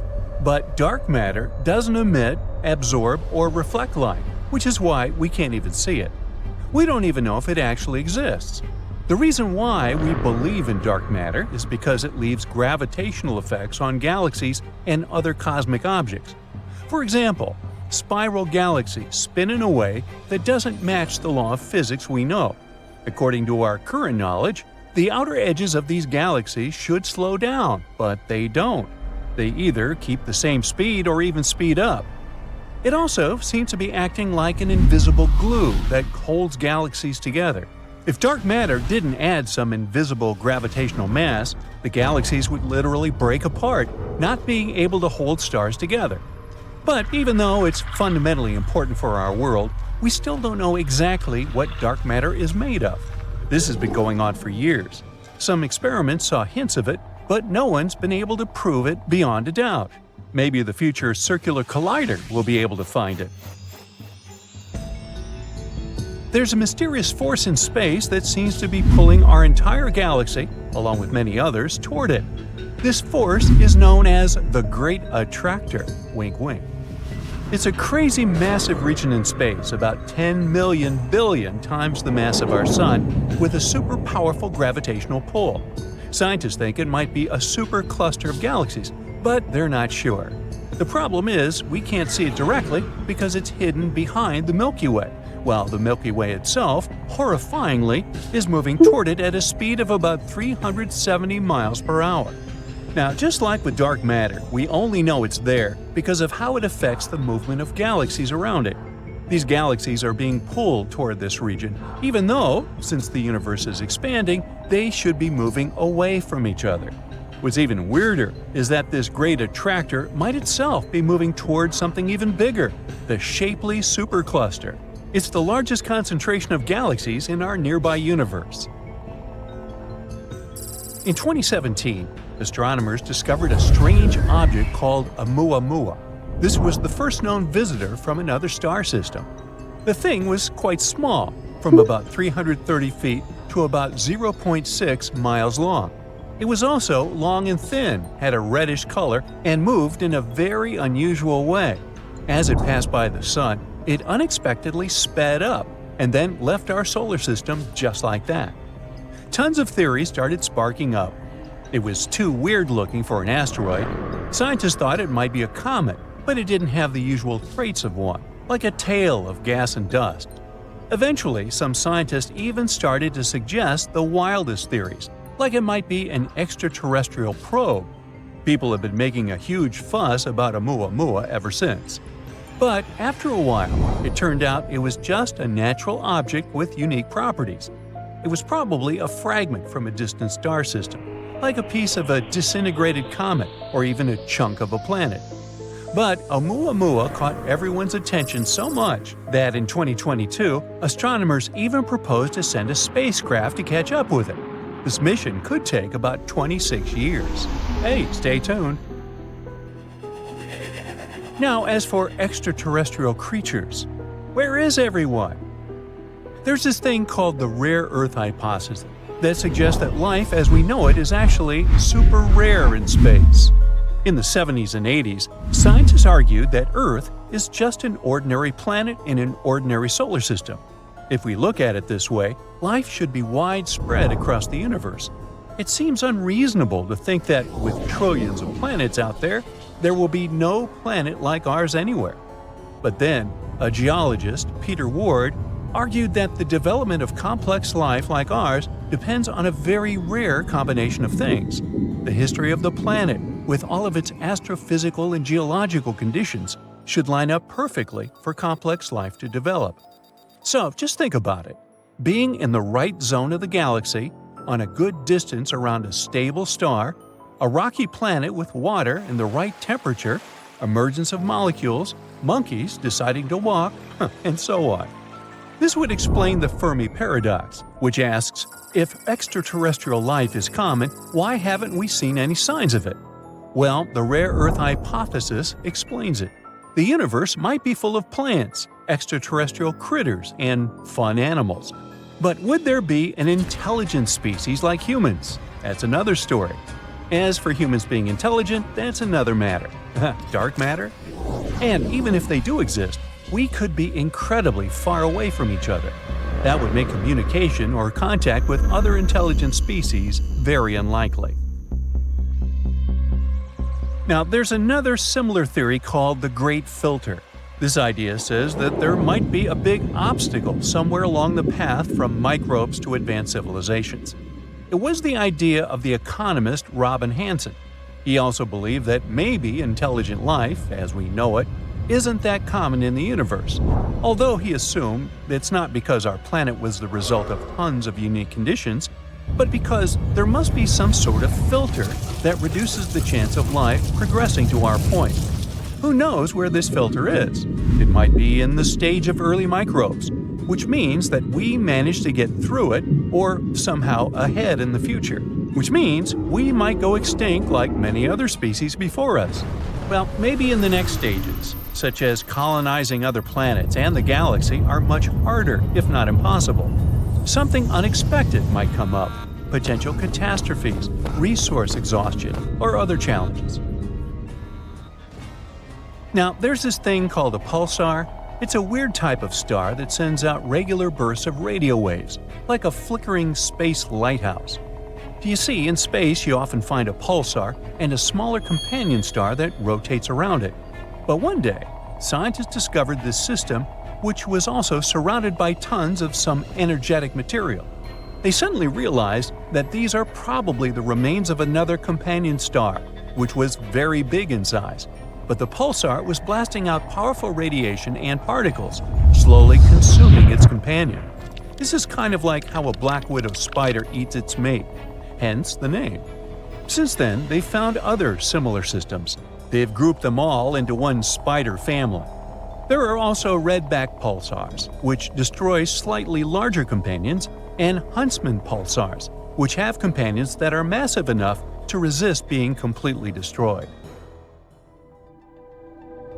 Even though so many safety measures are taken, space is still an unpredictable place where we don't have as much power as we'd like to. Back in 1973, during a spacewalk on the Skylab space station, 2 astronauts were in a very risky situation. They were out in space fixing things, but they didn't have the same handy jetpacks like astronauts do today.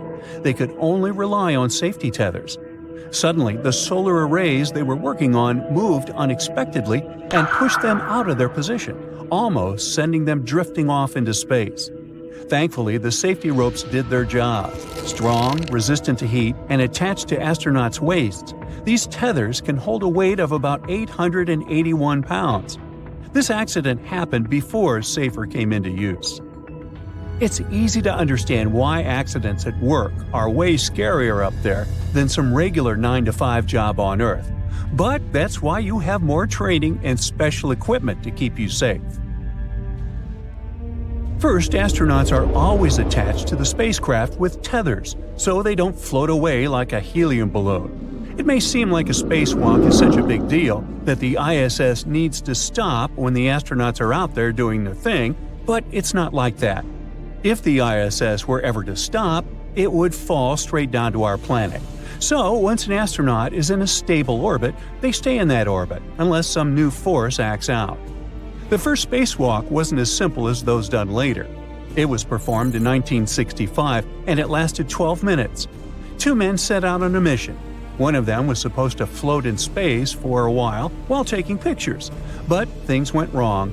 His spacesuit expanded too much, making it hard to move. He started to feel overheated, so he had to let some oxygen out of his suit, which was very risky. He could run out of air or get sick like a deep-sea diver. Getting back into the spacecraft was tough as well, but he somehow managed to do it. Then, more problems came. The spacecraft started spinning, oxygen levels rose dangerously, and there was a risk of an explosion. After a lot of struggle, they made it back to Earth, but landed in a random forest surrounded by wolves and bears during a snowstorm. It took a rescue party to find them. Not a very encouraging story to listen to while you're waiting to go out. But cheer up, things have improved since then. Hundreds of astronauts have taken spacewalks without any serious problems. So here you are, whizzing right along with the giant ISS. Your first spacewalk goes almost flawlessly, so you can enjoy the view a bit. It's hard to control the way you move, but tethers still do their job, so you can focus on your task. Until you realize they failed. How did they untie? You notice you're floating off in some random direction. There's nothing you can hold on to. Your body is weightless, and it has started to spin around. It's so frustrating when you can't take control of your movements. An astronaut named Scott Kelly described this unpleasant feeling in his book Endurance. He was turning around and upside down in the darkness and could see nothing but what was right there in front of his face. It was like a scuba diver floating in murky waters, totally disoriented, with no way of telling which direction was wrong and which one could be right. In space, you can't kick or flail to change your course. It might be fun floating inside a spacecraft with zero gravity, playing and fooling around, but seeing just the endless void filled with stars in the distance and knowing what could happen makes it frightening. And now you're getting closer to Earth's atmosphere. It might seem like the safest option because it makes you feel like you're going home, but in reality, you better hope you'll change direction. If your angle and speed are wrong, you might re-enter the planet's atmosphere and burn up. Not a good deal. NASA trains astronauts for such situations, so you know what's your next step. Activating an emergency jetpack called SAFER. This tool is designed to help you stabilize and move in space. You don't even need the tethers. You can control the movements of your jetpack with a small joystick. Finally, all those hours of playing video games will pay off. These jetpacks became an inevitable part of the spacewalk package almost 30 years ago. So far, no astronaut has had to use one during a spacewalk. Whew! You're back on track, and you're moving away from Earth's atmosphere. You're getting closer to the ISS, flying manually. Oops! These jetpacks have one big flaw. They have a limited amount of fuel, and your SAFER has just run out of it. Okay, take a deep breath. One of the most important things every astronaut has to learn is to be prepared for literally anything.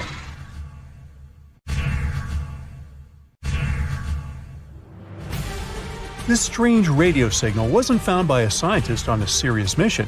It was actually discovered by a college student just doing a regular project for school.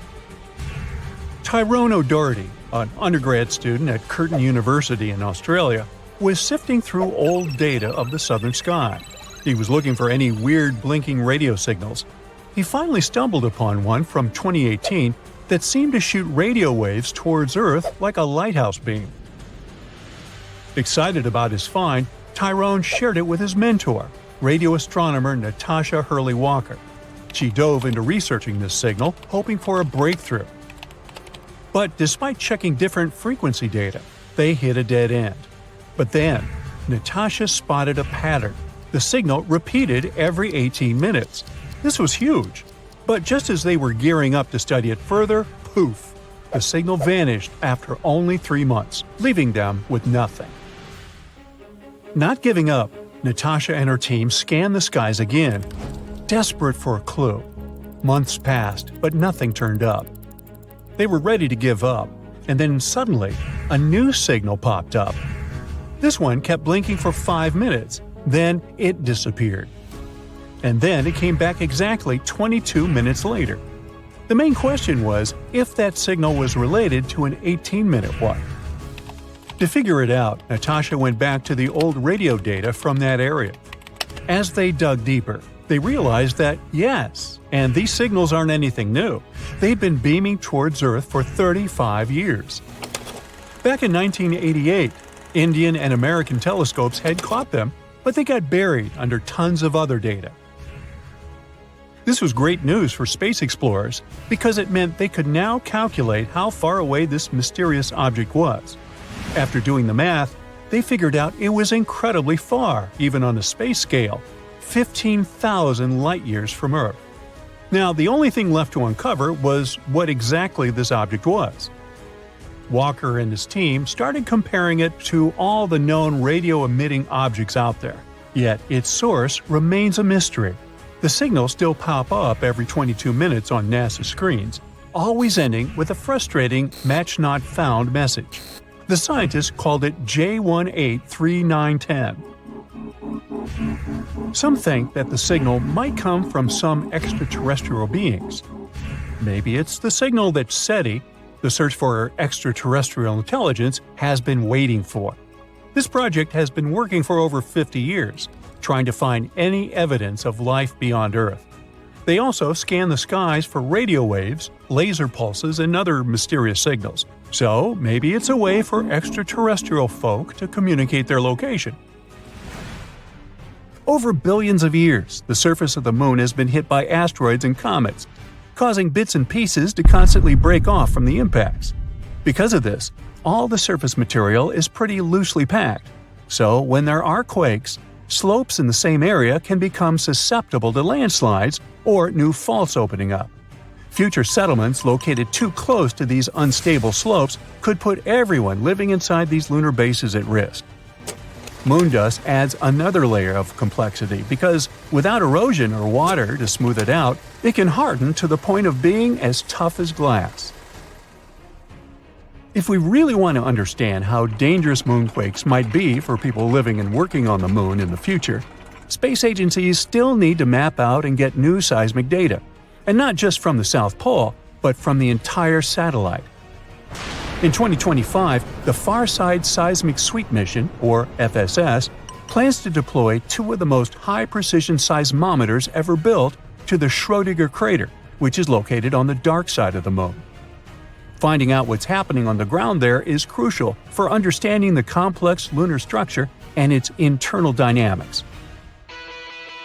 Scientists are still trying to figure out whether the lack of recorded seismic activity on the far side of the moon is due to current instruments not being capable of detecting it, or if it's due to some kind of interference from melted material in the mantle. Once they have this answer, it will be easier to fully understand the phenomenon of shallow moonquakes and assess their implications for future neighborhoods on our natural satellite. Now, you may have heard that Earth is also shrinking, but it's a different process. Basically, the moon is getting smaller mainly because its core is cooling down naturally. The Earth's core is cooling too, But our planet got its crust with tectonic plates, unlike the Moon, which only has one plate. So the energy from Earth's core shifts those plates around or comes through volcanic eruptions. Earth is actually losing mass overall due to atmospheric loss. Our planet loses about 100 million pounds of mass per year, mostly from a leaky atmosphere. Earth's gravity isn't strong enough to retain the lightest particles, like hydrogen and helium, which escape into space. But don't worry, these numbers aren't cause for alarm, considering that our planet's atmosphere weighs about 5 quadrillion tons, a number I can't even imagine. So, in other words, it would take many, many, many times the current age of the universe for it to completely evaporate. We found a water cloud in space around a black hole. It's a gigantic water reservoir that's located about 12 billion light-years away from Earth. This must be the largest and farthest water reservoir ever detected in the universe.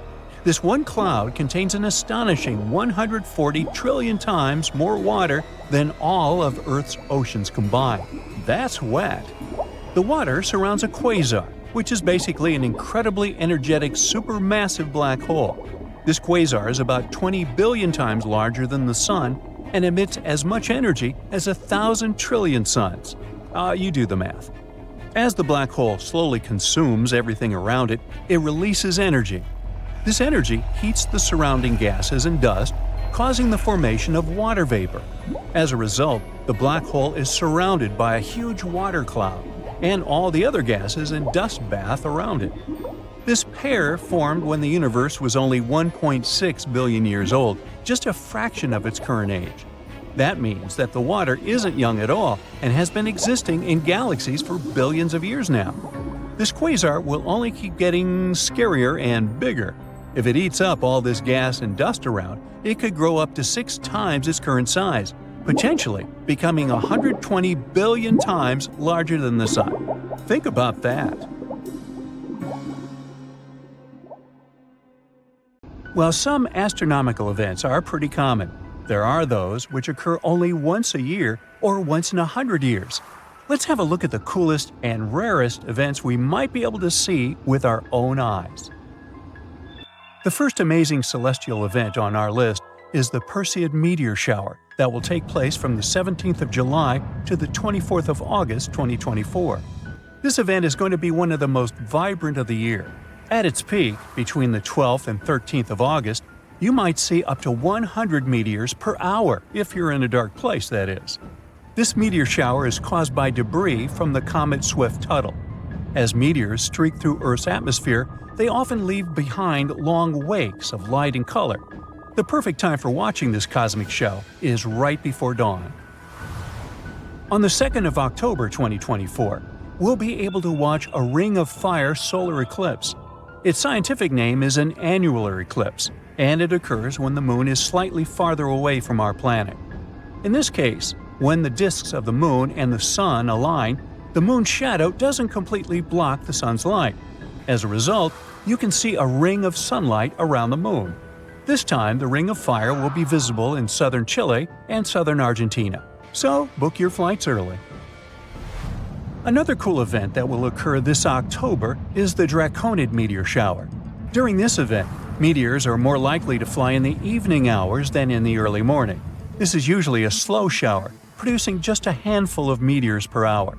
On the other hand, astronomers speak of a rare fiery Draco, which has been known to send many hundreds of meteors across the sky within a single hour. Are we going to get lucky this year? Time will show. Starting from the 12th of October and for the following week, you'll have a chance to see a comet passing by our planet. Now, even though this nearly unpronounceably named big boy will be about 40 million miles away from the Earth at its closest point, you might be able to see it with the unaided eye. Now, comets have a reputation of being quite unpredictable. Most of these dusty, icy space bodies are thought to have originated on the outskirts of the solar system millions of years ago, and there they spent most of their time in the dark, inert and unnoticed, like me in middle school. Now, some of them come closer to the sun, and many experts already forecast a fantastic celestial spectacle in October. So if you missed the meteor showers we've talked about, you'll be able to catch up. Orionid meteor showers will keep going from the 26th of September till the 22nd of November 2024. Sometimes this event can produce from 40 to 70 meteors per hour. But recently, the maximum number was lower, from 20 to 30 visible meteors. And the final event for this year is going to be the Geminid meteor shower. And let me tell you, this event is going to be breathtaking. Astronomers claim that this meteor shower is one of the best of the year because of bright visible meteors. Around 120 shooting stars are likely to streak across the sky per hour. Interestingly, while most meteor showers come from comets consisting of dust and ice, the Geminids originate from a rocky asteroid. Scientists still don't know how to classify this asteroid since it has a tail and brightens as it comes closer to the Sun, just like a comet. On the other hand, recently, astronomers have discovered that the asteroid's tail is not made up of dust but of sodium gas. Alright, let's travel farther into the future. In 2029, we'll witness the darkest lunar eclipse of the century. A lunar eclipse occurs when our natural satellite completely hides in Earth's shadow. Sometimes, when it happens, the moon can look bright red. Normally, the closer the moon is to the center of the shadow of our planet, the darker the eclipse is. And, according to experts, the eclipse on June 26, 2029 will be extremely dark. It will last for about an hour and 42 minutes and will be the most visible in South America. So, again, don't forget to book your tickets. A supermoon that's also the second full moon to occur within 1 month is known as a blue supermoon. Such supermoons don't follow a regular schedule and occur every 10 years or so. According to NASA, the next blue supermoons will happen in January and March 2037. Then, 3 years later, in 2040, we'll witness the Parade of Planets, when 5 planets of the solar system, Mercury, Venus, Mars, Jupiter, and Saturn, will line up. Of course, it won't be a perfectly straight line, but it will still be a pretty impressive view. Some planets, like Venus and Jupiter, can be clearly observed even in big cities and with the unaided eye. But during the Parade of Planets, you'll be able to see more, so perhaps it's time to stock up on telescopes. The brightest supermoon of the 21st century will occur in 2052. The thing is, the orbit of our natural satellite isn't perfectly round. The moon follows an elliptical path while traveling around Earth. That's why there are 2 points closest to Earth, called the perigee, and the farthest, known as the apogee. On the 6th of December 2052, we'll see a stunning supermoon. Our satellite will be around 221,000 miles away from our planet, which is closer than normally. In 2060, we're likely to see a comet called 15P Finlay. It will be one of the closest comets to approach our planet in the last 100 years. It'll fly by at a distance of around 3.1 million miles. And here's the thing. Every time a comet comes close to the Sun, it heats up and starts emitting gases and dust, looking like a little star. Thanks to solar winds, it also gets a beautiful long tail. And the closer to Earth a comet passes, the brighter it looks in the sky. So get ready for a breathtaking show. In 2084, something known as an Earth eclipse will occur, becoming one of the most exciting events of the 21st century. Sadly, we won't be able to see this celestial spectacle from Earth, obviously, but we might be able to admire it from Mars. During this event, the Moon and Earth will pass by the Sun, looking like dark silhouettes. Such an event is known as a planetary transit, something like a solar eclipse, but with other planets instead of the Moon.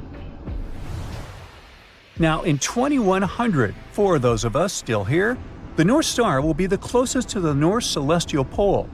Sailors have been using this famous star for centuries to figure out where North is. But the funniest thing about this is that this star isn't perfectly aligned with North. The reason is that Earth doesn't have a fixed axis.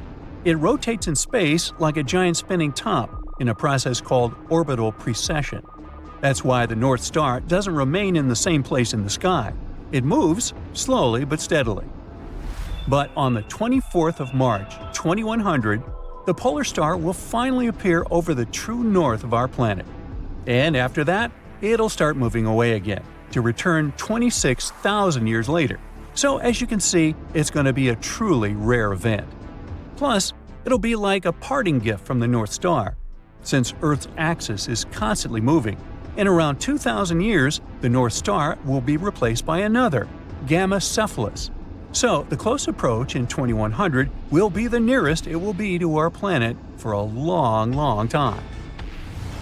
So I hope you've made notes of the most interesting astronomical events of the next 100 years. The coolest thing is that to witness most of them, you don't even need to buy a telescope. They're going to be visible to the unaided eye. Ooh, look at that! That's it for today. So hey, if you pacified your curiosity, then give the video a like and share it with your friends. Or if you want more, just click on these videos and stay on the bright side.